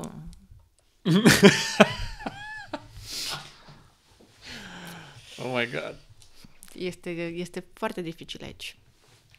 Evident că n-aș vrea să îmi pun copilul în vreo postură neplăcută, traumatizantă, Dar nu? totuși. Așa. Dar totuși am doar 33 de ani, adică am dreptul la fericire, nu? Zic. Yeah! Ai ales varianta sufletului, cum ar veni. Amândouă sunt varianta sufletului. Da. Dar totuși mă gândesc că dacă e pentru mine, nu există să nu-l mai văd vreodată. Este ceva ce astăzi am auzit la deschiderea școlii la Carina și mi s-a părut foarte tare și am și scris soției mele: nu poți să faci bine dacă nu ești bine. Așa e. Și i-am scris-o și mi-am notat-o și exact chestia asta spui tu acum, știi, printre cuvinte, că ai dreptul la fericirea ta pentru că nu poți să faci bine dacă nu ești bine. Mm-hmm. Da, și asta e una dintre lecțiile pe care sper să le tragă și Erin pe viitor, când ți-am zis, se va uita în urmă și va analiza decizia și de ce nu cu familia ei. Și sper ca la momentul respectiv să fiu o dovadă bună a faptului că e bine să take a leap of faith atunci când ți-e frică, dar să faci ceva pentru tine, chiar dacă viitorul nu e niciodată sigur, și să fiu o dovadă cum că, uite, am reușit și cu cariera, și cu viitoare relație sănătoasă, healthy, cu comunicare și cu tot. Și să vadă că adică nu trebuie să ne temem. După ce valori te ghidezi? Pentru că îmi dau seama că ai niște valori sănătoase, dar aș vrea să le enumeri tu, pentru că poate oamenii care se uită la noi au unele temeri să acționeze în anumite situații, dar îmi dau seama din timpul discuției noastre, pentru că mie mi se pare asta că este cel mai ușor podcast pe care l-am avut până acum, face cel mai mare drag și plăcere și așa cu un flow și cu o lejeritate pe care n-am mai avut-o până acum. Bine, e și sezonul 2 acum. Și altfel, da. Dar clar are niște valori și aș vrea solide, știi? Și îmi dau seama că care-ți vin primele 3 în minte? În ceea ce? În ceea ce privește sore. O relație? Nu, sore, tu ca om. Eu ca om. Pentru mine contează foarte tare adevărul. Chiar dacă doare. Ok. Adevărul asumat. Contează foarte tare să am încredere. Dacă nu am încredere, e ca și cum nu sunt. În raport cu oamenii. Dacă nu am încredere într-o relație de orice tip ar fi ea, eu nu sunt în relația aia. Emoțional, spiritual, așa. Deci, practic, asta ar fi comunicarea și încrederea, da? Și cumva sentimentul că nimic rău nu se poate întâmpla. Ce înseamnă asta? Și cu prietenele mele, și în ideea de un nou partener, indiferent ce vine, știu că facem echipă și încercăm să rezolvăm. Adică parteneriat, pentru că și la momentul debutului în televiziune cu La La Band, asta a fost lecția pe care am învățat-o cel mai bine, și anume că doar în echipă poți face lucrurile să meargă. Indiferent cât de bun ești, talentat, organizat, nu există mai mult de un om îți trebuie ca să faci lucrurile să meargă. Ok. Simți că lucrurile care s-au întâmplat rău fac parte din bine? Da. Dar cumva... Adică simți chestia asta că e necesar rău pentru bine și invers? Da. Și mi s-a părut interesant că și în momentul în care simțeam că e rău, simțeam că e bine. Nu știu cum e posibil. Yin și Yang. Da. Pentru că nu pot unul fără altul. Eu simt că binele și rău sunt frați, zic chestia asta de câteva luni, nu știu, simt asta puternic, că sunt frați, așa, au o conexiune și o legătură și că, de fapt, nimic nu e rău, nimic nu e bine, totul este așa cum trebuie să fie, știi? Da, și iubirea și ura sunt practic același sentiment la pol inversat și valoarea le dăm noi. Da. Că așa, dacă stai și te gândești, cum doi oameni care s-au iubit au ajuns să se certe și să se urască, de exemplu.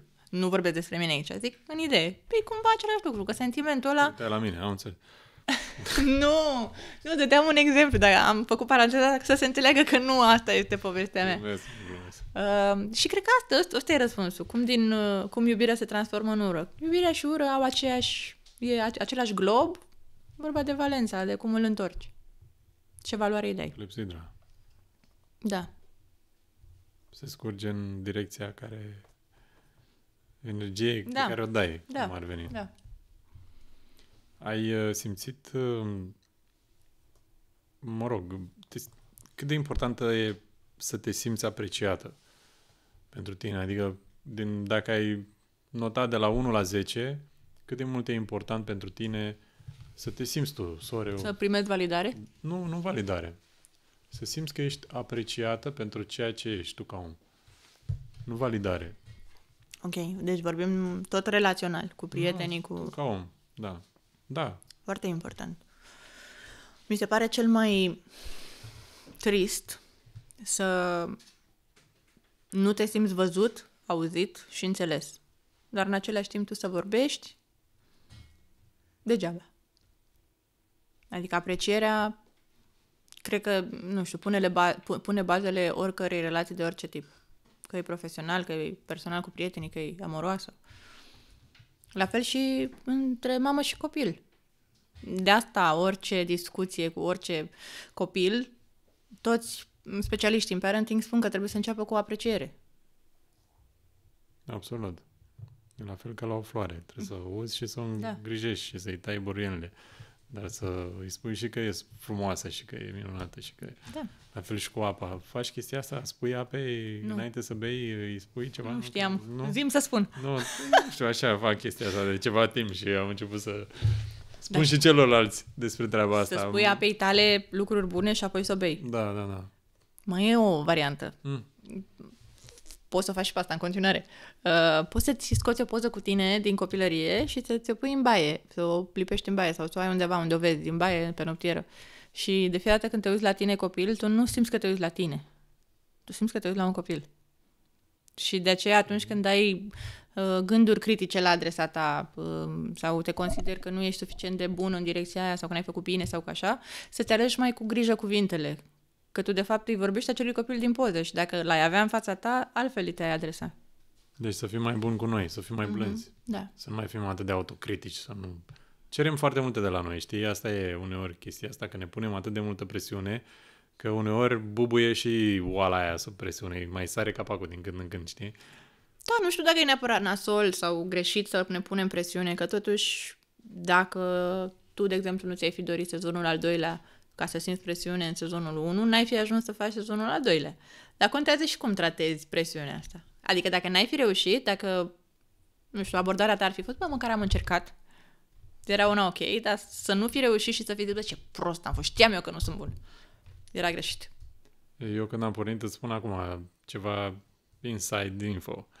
Când am pornit podcastul ăsta, am făcut-o, știu, pur și simplu din dragoste, din iubire, din, nu știu, să exprim sentimentul real, ci pur și simplu că am simțit că e ceva ce trebuie să fac.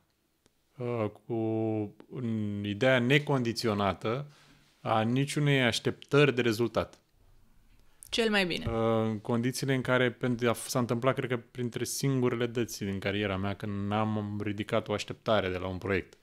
Am făcut podcastul, mă gândeam, eu în capul meu, că după un an așa, cred că o să înceapă să fie de succes.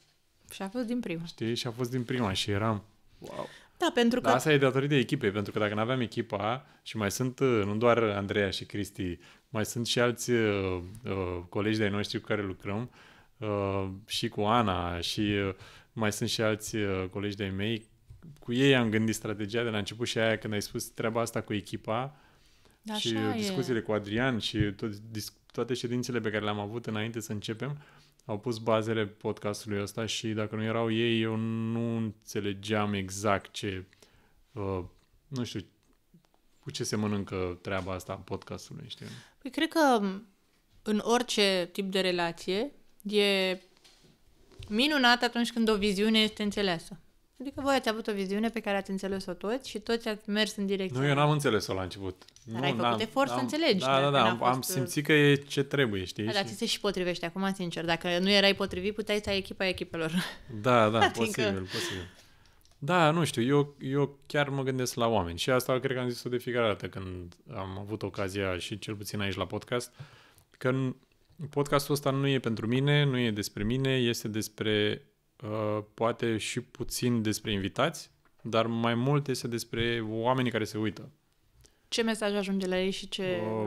cum se simt după orele petrecute în podcast? Da, mă gândesc, de multe ori mă gândesc ei ce ar întreba în momentul ăla. Pentru că eu oarecum am câte o relație cu majoritatea oamenilor care vin la podcast, știi? Adică ne cunoaștem de câțiva ani, știm câte ceva despre noi, știi? Dar mă gândesc eu dacă aș fi un om care nu te-am cunoscut niciodată, ce te-aș întreba în momentul ăla? Ce mi-ar veni atunci să te întrebi, de ai zis ceva? Ce te-aș mai întreba și chestia asta, știi? Pentru că, sunt lucruri la care eu mi-am pus 20 de întrebări la care eu m-am gândit înainte, dar restul nu, pur și simplu e ce curge, știi? Exact, da. Lăsăm să curgă flow, știi, în discuție. Și de-aia nici nu te-am întrebat când te-am invitat dacă ai ceva doleanțe, dorințe, te așteptăm cu ceva. La asta te referai cu pretențiile? Cu pretenții, dacă ai, nu știu ce, o muzică dinainte să începem podcastul, dacă ai... Dar tu ești super normală, super... Adică... Nu trebuia? Ba da, trebuia să fiu altfel. Nu știu, n-am avut niciodată asta, poate pentru că... Nu știu, și când eram cu La Band, efectiv să mergi pe stradă și să fie oamenii, copiii, publicul nostru, celui căruia ne adresam, să-i vezi că tremură, că plâng, că... A contat foarte tare echipa din spatele camerelor la momentul respectiv, pentru că era foarte ușor toți să ne pierdem faimei, practic. Era foarte ușor. Ai simțit momente când te-a luat panta, ai luat-o pe arătură? Nu am avut așa ceva. Niciunul dintre noi nu a trecut prin astfel de momente atunci. Pentru că aveam și un foarte mare respect pentru cei care ne conduceau și ne formau și cumva și noi am luat tot ceea ce ni se întâmpla ca pe un rol. Eram la serviciu. Adică, într-adevăr, ne făcea o plăcere teribilă. Asta ne-am dorit să facem toată viața, să cântăm, să jucăm și să dansăm. Dar responsabilitatea despre care spuneam, noi chiar am înțeles-o la momentul respectiv și cumva pe mine adică mie mi-a rămas lucrul ăsta în minte și poate nu întâmplător, imediat după ce s-a terminat pariul cu viața, am rămas însărcinată și am devenit mamă și n-am mai putut să scap de responsabilitate, că a venit și mai multă pe mine. Dar de asta, eu sunt foarte recunoscătoare pentru lecția pe care am învățat-o acolo. Se întâmplă lucruri cu un scop? Everything happens for a reason, scrie aici.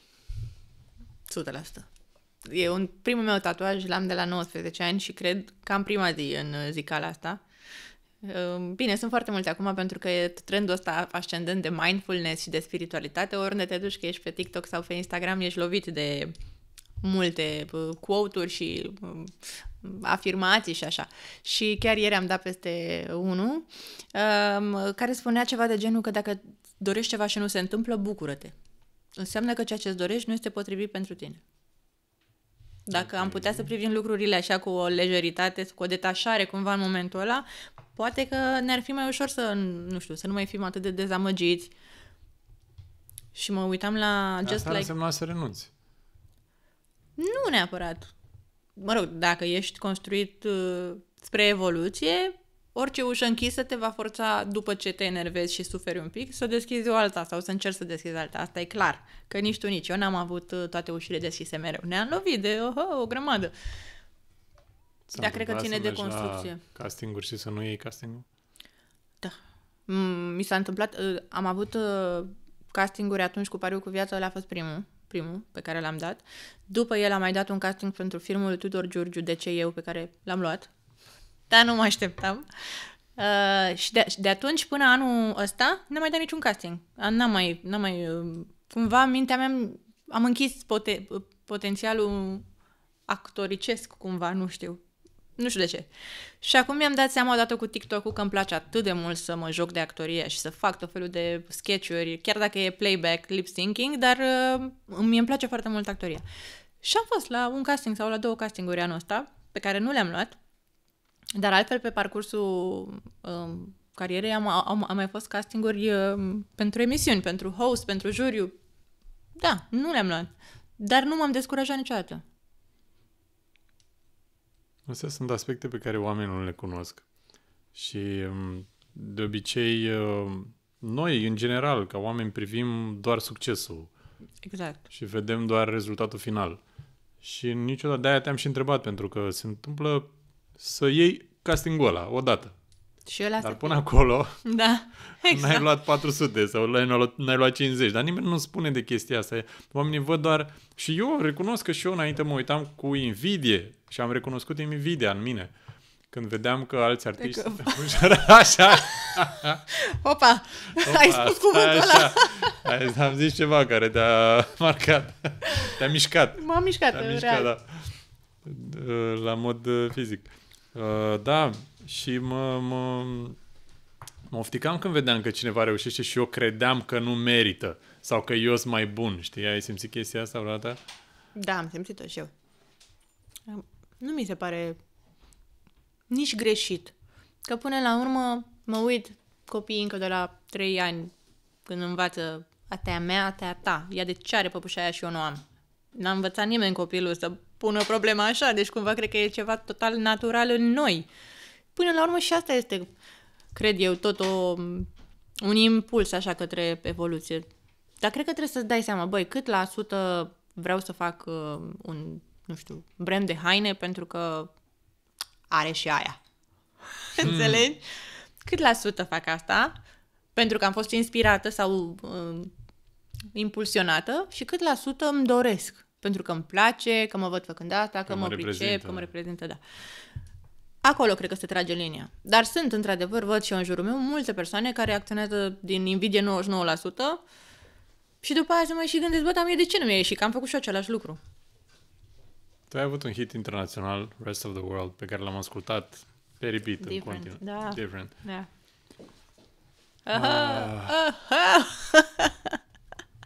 Cu mult timp. Cum ai simțit după? Ai simțit o presiune sau ai simțit că trebuia să faci mai mult sau... Am simțit un regret atunci, să știi, pentru că în momentul în care Different a fost licențiat în Europa, în Japonia, s-a întâmplat totul în timp ce eu eram în La La Band și a trebuit să refuz niște călătorii pe care, care mi-au fost propuse la momentul respectiv pentru a promova piesa în țările respective și n-aveam cum, pentru că eram cu La La Band, filmam, eram în concert, contractual vorbind, și cumva și primul serviciu, știi? Adică eu eram aici, era urât din partea mea să zic, bine, atunci renunț la voi și mă duc acolo. N-am putut să fac asta niciodată. Și cumva am simțit un regret în sensul că, băi, ce păcat că s-au nimerit amândouă în același timp. De ce nu s-au decalat un pic ca să mă pot bucura și să dedic timp și energie și în direcția aia? Da. Cine știe. Poate că n-ați mai fi fost aici.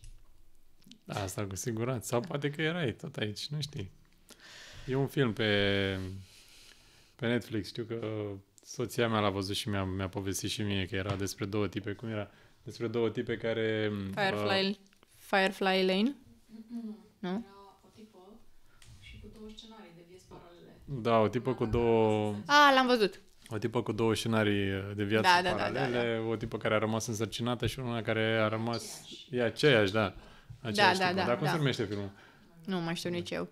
Dar știu, l-am văzut. Pentru cei care nu l-au văzut, ideea în sine este că e aceeași tipă și cum o duce viața atunci când rămâne însărcinată și cum o duce viața... Când decide să facă avort. Nu? Da, când nu e. Sau... Era însărcinată. De practic te duce... Era în baie, începe în baie și... Nu știu cum să explicăm asta. Nu știu cum e aici. Nu. Deci era în baie și ți-a luat sticul. Da. Ce făcea proba. Și atunci te duci așa. Nu-ți dai seama la început ce Da, nu știu dacă asta mi-aduc aminte. De acolo, nu știu dacă e... Îmi aduc aminte. Da. Nu mai contează. Ideea este că drumurile ei, în cele două scenarii, care erau ipotetice, o duc către același lucru. Adică în primul o duce prin succes cu copilul și cu marea iubire a vieții ei și a doua prin copil spre succes și cu marea iubire a vieții ei. Deci cumva... Da, e că tot acolo ajungi. Dar uite, acum mi-am adus aminte și cu ocazia asta și cu visul despre care vorbeam la început. Am avut un vis pe care n-am să-l uit niciodată. Înainte să primesc răspunsul castingului de la Pariu cu Viața, deci acum foarte mult timp, am avut un vis care s-a desfășurat în felul următor. Eu în visul meu m-am trezit în camera în care am adormit, fiind perfect conștientă, crezând cu tărie că sunt trează. Și ce s-a întâmplat a fost că m-am trezit și mi-am dat seama că sunt cu 5 ani în viitor. Și nimic din ceea ce îmi dorisem să fac, să iau castingul, să fac muzică, eu deja eram semnată cu Smiley, să fac muzică, să iau castingul, eu știu ce vise mai aveam la momentul respectiv, nimic din dorințele mele de cu 5 ani în urmă, adică prezentul meu, nu se materializaseră. Și ce s-a întâmplat pe parcursul zilei, căci eu practic am visat o zi întreagă, din momentul trezirii până în momentul în care m-am culcat, a fost să mă duc în locurile în care aș fi vrut să ajung cu munca. M-am dus la Buftea, unde s-ar fi filmat Pariu cu Viața, m-am dus la Smiley la studio, m-am dus la familie, familia nu era bine, băi, toate, deci a fost cel mai urât vis. Și mi-am încheiat ziua, ajungând acasă, cu un regret fantastic de mare, îl simțeam pe piept. Băi, dar oare ce am greșit de n-am reușit să fac ceea ce mi-am propus și că uite cât de tristă e viața mea. Și m-am culcat și când m-am trezit de adevăratele, m-am dus la oglindă să văd dacă sunt tot eu sau sunt eu aia de peste 5 ani, care arătam un pic diferit. Doamne, și uitându-mă la mine și văzând că sunt eu și că a fost un vis și am conștientizat, am zis că, măi, nu există, eu trebuie să fac tot ceea ce pot eu cu puterile mele să tot spatele. să reușesc să fac ceva în direcțiile dorite. Wow. A fost un vis care efectiv m-a marcat. Adică, apropo de direcțiile vieții, probabil că dacă aș mai fi avut în vis încă 2-3 zile sau ani, aș fi ajuns tot unde am ajuns și pe scurtătură. Ce conectată ești. Da. Cine știe? Poate că sunt. Ești sigur, dacă ai avut așa conexiune cu sufletul, îți dai seama că nu e Bine, atunci eram mică, nu cred că știam eu nimic legat de ce. Păi tocmai, știu că nu acum. erai atât de rațională. Da. Că de-aia și atunci în copilărie ai mai multe vise de genul ăsta. Mhm. Acum când creștem, cu cât creștem mai mult, simt că parcă nu mai sunt atât de dese. Visele. Da. Cred că sunt, dar nu le mai aducem aminte. Eu am un obicei dimineața când mă trezesc, primul lucru pe care îl fac, bine, sună alarma de-mi vine să sparg telefonul, care are și o sonerie de aia. Deci știi, mă trezesc Armată. la 6, trebuie să mergi la școală. Așa, deschid ochii, opresc. Problema e că văd ecranul alb și mă scoate un pic din visul meu, îl opresc și stau cu ochii așa deschiși în tavan și încerc, să-mi aduc aminte ce am visat. Și uneori reușesc. Mi se pare foarte tare exercițiul ăsta, să-mi dau seama ce se întâmplă mai în subconștientul meu noaptea. Sau poate, nu știu, mai sunt mesaje, chestii care îmi vin, așa să țin cont de ele. Unde călătorești. Da. Da. Și eu când mă pun în pat zic, mă duc în lumea subconștientului. Da? Da. Și cum e acolo? Universul. Încă explorez, nu știu să zic. Sunt novice, mereu zic despre mine că încă învăț, știi? Și de înainte spuneam că sunt la început. Mereu aveam impresia că sunt la început. Mereu și în cariera mea mi se părea până acum 2 ani, ziceam mereu că sunt la început. Sunt la început, încă sunt la început, dar nu știu de ce, trecuseră 18 ani, dar eu încă eram la început. Nu știu câți ani se fac, 2003, 20 de ani. Eu m-am uitat atunci când ai fost la emisiunea cu la formația. Popstars? Da. Doamne, au trecut 20 de ani. Da. Da, a fost cea mai tare experiență de până atunci. A fost ceva wow. Dacă nu exista experiența aia, nu știu dacă aș fi fost... nu, tot aici aș fi fost. Asta vreau să zic. Da. Vezi, comes right in my face. Da. Da. Și am și eu foarte multe visuri. La nebine sau la greu? Da. Să rămâi fără permis 2 luni sau să fii chemată la DNA? Fără permis, dar mai mult de 2 luni, nu-i problemă. Poți să nu mai conduc dacă vreți. Ce problemă? Eu nu mai conduc. Nu problemă. Am prieteni, mă ajută. Există firme acum care... Vorba aia, sunt la podcast aici, e suficient să spun, nu vă supărați. How șofer. M-ar ajuta un tip așa care să mă ducă de colo. Da. Să te terorizeze vecinii cu muzica la maxim în fiecare seară când trebuie să adoarmă Erin sau să ți se șteargă toate numerele din telefon? Să mă terorizeze, că oricum eu n-aud bine. Iar Erin doarme unde pui acolo, doarme, n-are nicio problemă. Îmi plac manelele vechi mie. Cum ar fi plânge sufletul meu, te caută mereu? Întoarce-te în viața mea. Da, bine, pe alea le știu și eu, da. Știi, alea mai oldies but goldies, nu știu, pe alea mă fac pe mine alea mă mișcă. Bine, mai sunt și din astea noi care sunt... Eu am descoperit una nouă.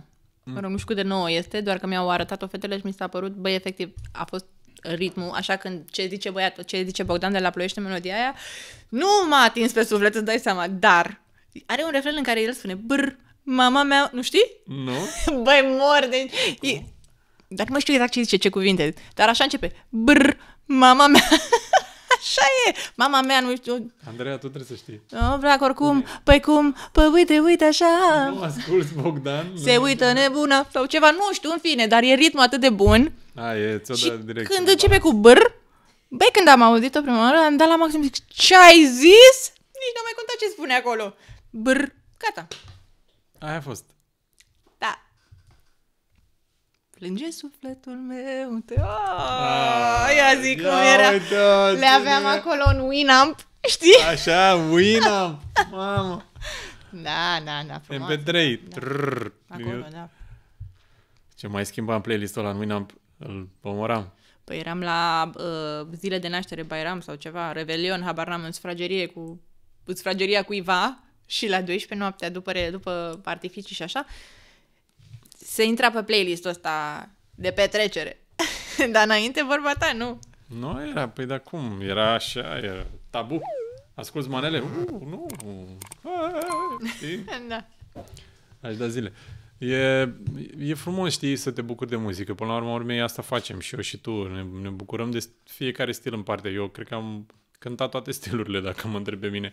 Acum, de la blues până la pop, dance, trap, cred că n-am cântat, dar machidonești populară n-am lansat până acum, dar am cântat în multe concerte, dar cred că muzica, până la urmă, e muzică, indiferent ce stil e, știi? Și eu zic la fel. Muzica, până la urmă, eu mă simt tânăr când ascult și când cânt, eu mă simt că sunt, nu știu, am... E o vibrație. Da, e o vibrație anume. Eu să știi că am pierdut cumva în ultimii 2 ani bucuria de a face muzică și m-am și oprit.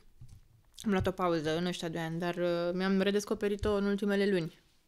Cred că cumva are legătură și cu întoarcerea la mine, cumva, sau înțelegerea mea cu mine. Dacă face sens. Da, are sens. Pentru că e probabil pentru ce ai venit tu aici, știi? Are legătură și cu muzica. Cumva. Mi-ar plăcea, știi, așa să... cred că fiecare dintre noi se gândește, băi, eu care e menirea mea pe pământ? Sau poate nu ne gândim toți. Poate doar unii dintre noi se gândesc. Cei care se uită la podcastul ăsta sigur se întreabă. Cred că e drăguț să te gândești tu, pentru tine, în sufletul tău, nu că nu trebuie să o spui nimănui, nu zic de tine, noi să ne gândim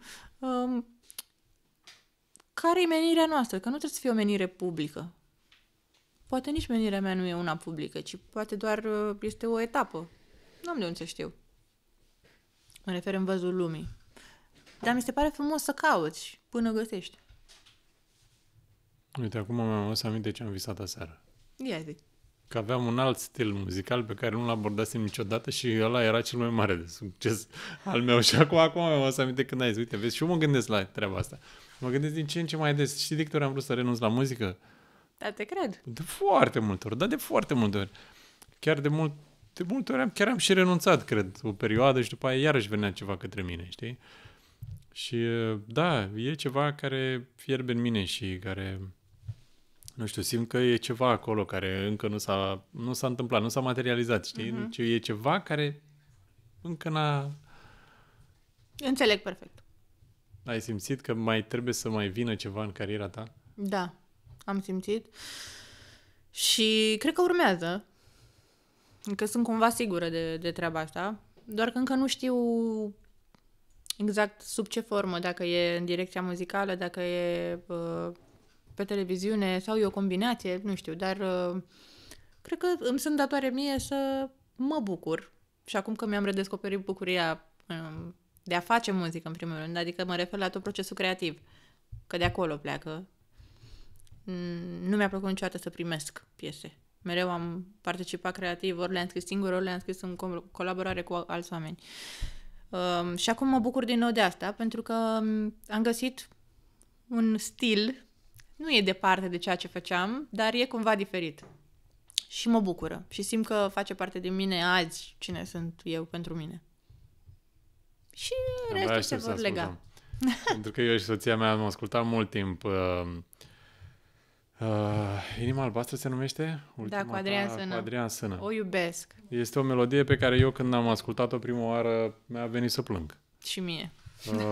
Chiar înainte să vii aici la podcast am ascultat-o iarăși. Deci melodia asta, Inima albastră. Este o melodie care nu s-a bucurat de succes. I-am zis lui Adi Sână, i-am zis, bă, cred că e cea mai frumoasă melodie pe care ai scris-o vreodată. Nu știu, mi s-a părut așa când am ascultat-o în studio, că mi-a zis ce părere, cum se pare piesa asta. Și eram așa... Mamă, ce mi-a plăcut. Da, e una dintre preferatele mele. Și când m-a rugat de el să-mi dea mie? Și n-a vrut. Nu dă mie piesa aia, hai te rog eu, dă-mi. Dacă nu o lansezi, dă-mi mie cu o cânt eu. Bine, știu că o ținea de ceva timp. Da, da. Îți imaginezi acum, fiind astăzi, în 2023, eu am primit melodia în 2021. Într-o lună anume. Păi... Crezi că a fost întâmplător că melodia asta cu mesajul ăsta a ajuns la mine?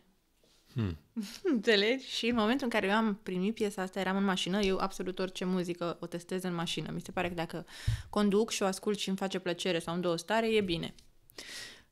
Și am pornit melodia, mergeam către ceva repetiții. Doamne! Efectiv, mi s-a zbârlit pielea pe piele, pe mâini, pe pielea pe piele. Da. E bine așa. Așa. Pentru că odată că m-am regăsit în ea și în al doilea rând pentru că muzical este o piesă, cred, care nu are vârstă, nu are gen, mă refer trend, nu se încadrează într-un gen actual sau pasé, sau este o melodie atemporală. Și mi-a părut foarte rău că nu a avut parte de succesul pe care îl merita. Adică piesa asta, indiferent cine o cânta, nu trebuia să o cânt eu, cred că trebuia să fie number one.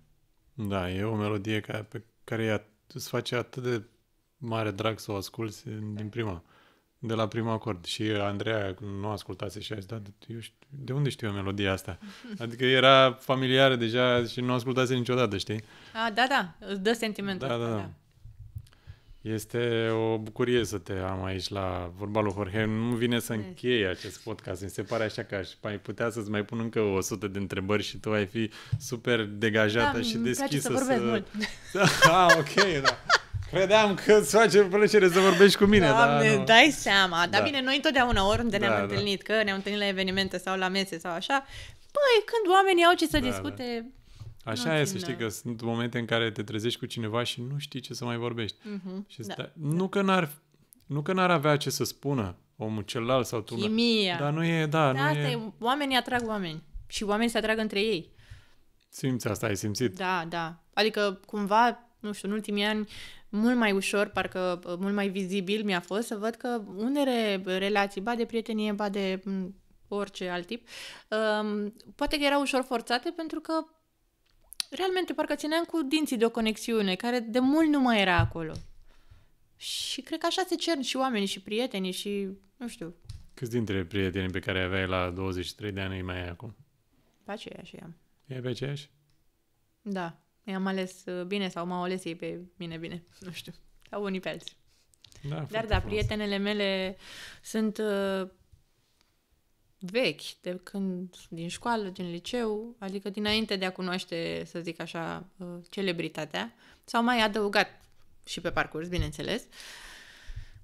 Dar nu știu, mi se pare foarte frumos așa să am parte de prietenii cu atâta istorie în spate, că simt că mă cunosc cu adevărat și nu trebuie niciodată să-mi aleg cuvintele, mă rog, da, să țin cont de sentimentele lor, dar la modul nu simt că trebuie să fiu altfel sau altcineva și că pot să fiu oricând, în orice situație cu ele. Mi-au suportat multe și eu le-am suportat eu lor. Dar așa e, Care a fost cea mai mare bombă pe care ți-a trântit-o o prietenă și a trebuit să o suporți? Uite că am uitat dacă a fost. Nu vrei să dezvălui. Asta nu. Mi-aduc aminte doar de o excursie pe care am avut anul trecut în septembrie, noi fetele, și a fost o catastrofă excursia. Era și Mercur în retrograd și noi... n-ați fost atent de mult, pe asta era. Nu, dar și noi eram în retrograd fiecare pe planeta ei. Pentru că efectiv nu ne-am putut înțelege, iar eu eram, cred că cumva tot ceea ce am ținut în mine în ultimii ani, acum răbufneam pe orice. Și am apreciat foarte tare că Te-au suportat. M-au suportat, practic, dar și că m-au iertat, au înțeles și ele, pentru că și ele sunt pasionate așa, să înțeleagă, dar de unde vin sentimentele și ce exprimă ele. Că nu suntem, dacă suntem nesimțiți, nu suntem ca așa ne-a lăsat pe noi mama pe pământ. Există un motiv. Care e el? Wow. Da. Deci comportamentul. Să separăm omul de comportamentul lui. Da. E o chestie pe care o facem și noi cu copiii. Și e bine să o facem și cu adulții. Să ne dăm seama că poate e ceva în spate acolo. Multe, îți dai seama. Și tu treceai fix atunci, în perioada aia de... Mă rog, trecuse deja de câteva luni, dar trecusem prin foarte multe schimbări și cu casa și cu... aveam și filmări multe, nu mai aveam timp să mă gândesc eu ce mai fac. Eu cu mine. Se întâmplau multe. Și trebuia să le gestionez pe toate și le-am gestionat, adică mi-am făcut treaba. Dar norocul meu, asta, au fost fetele, prietenele mele, că au fost acolo. Ele au fost suportul tău în perioada despărțirii. Mi-au dat și palme, mi-au dat și îmbrățișări, vorba bine, metaforic vorbind, da. Și cred că, adică sunt norocoasă că am prietenii pe care i-am. Îți aduce aminte care a fost cel mai bun sfat pe care l-ai primit atunci? Da. Atunci când? În perioada... De dinainte sau după? Și. Cel mai bun sfat a fost încearcă până nu mai este loc de încercat. Foarte bun sfat. Să nu rămâi cu regrete. Ok, și după? Și după și înainte. Și după tot încearcă. Adică încearcă, da, dai seama că te lovești de dezamăgiri la tot pasul, de orice ordine și dacă nu încerci în continuare,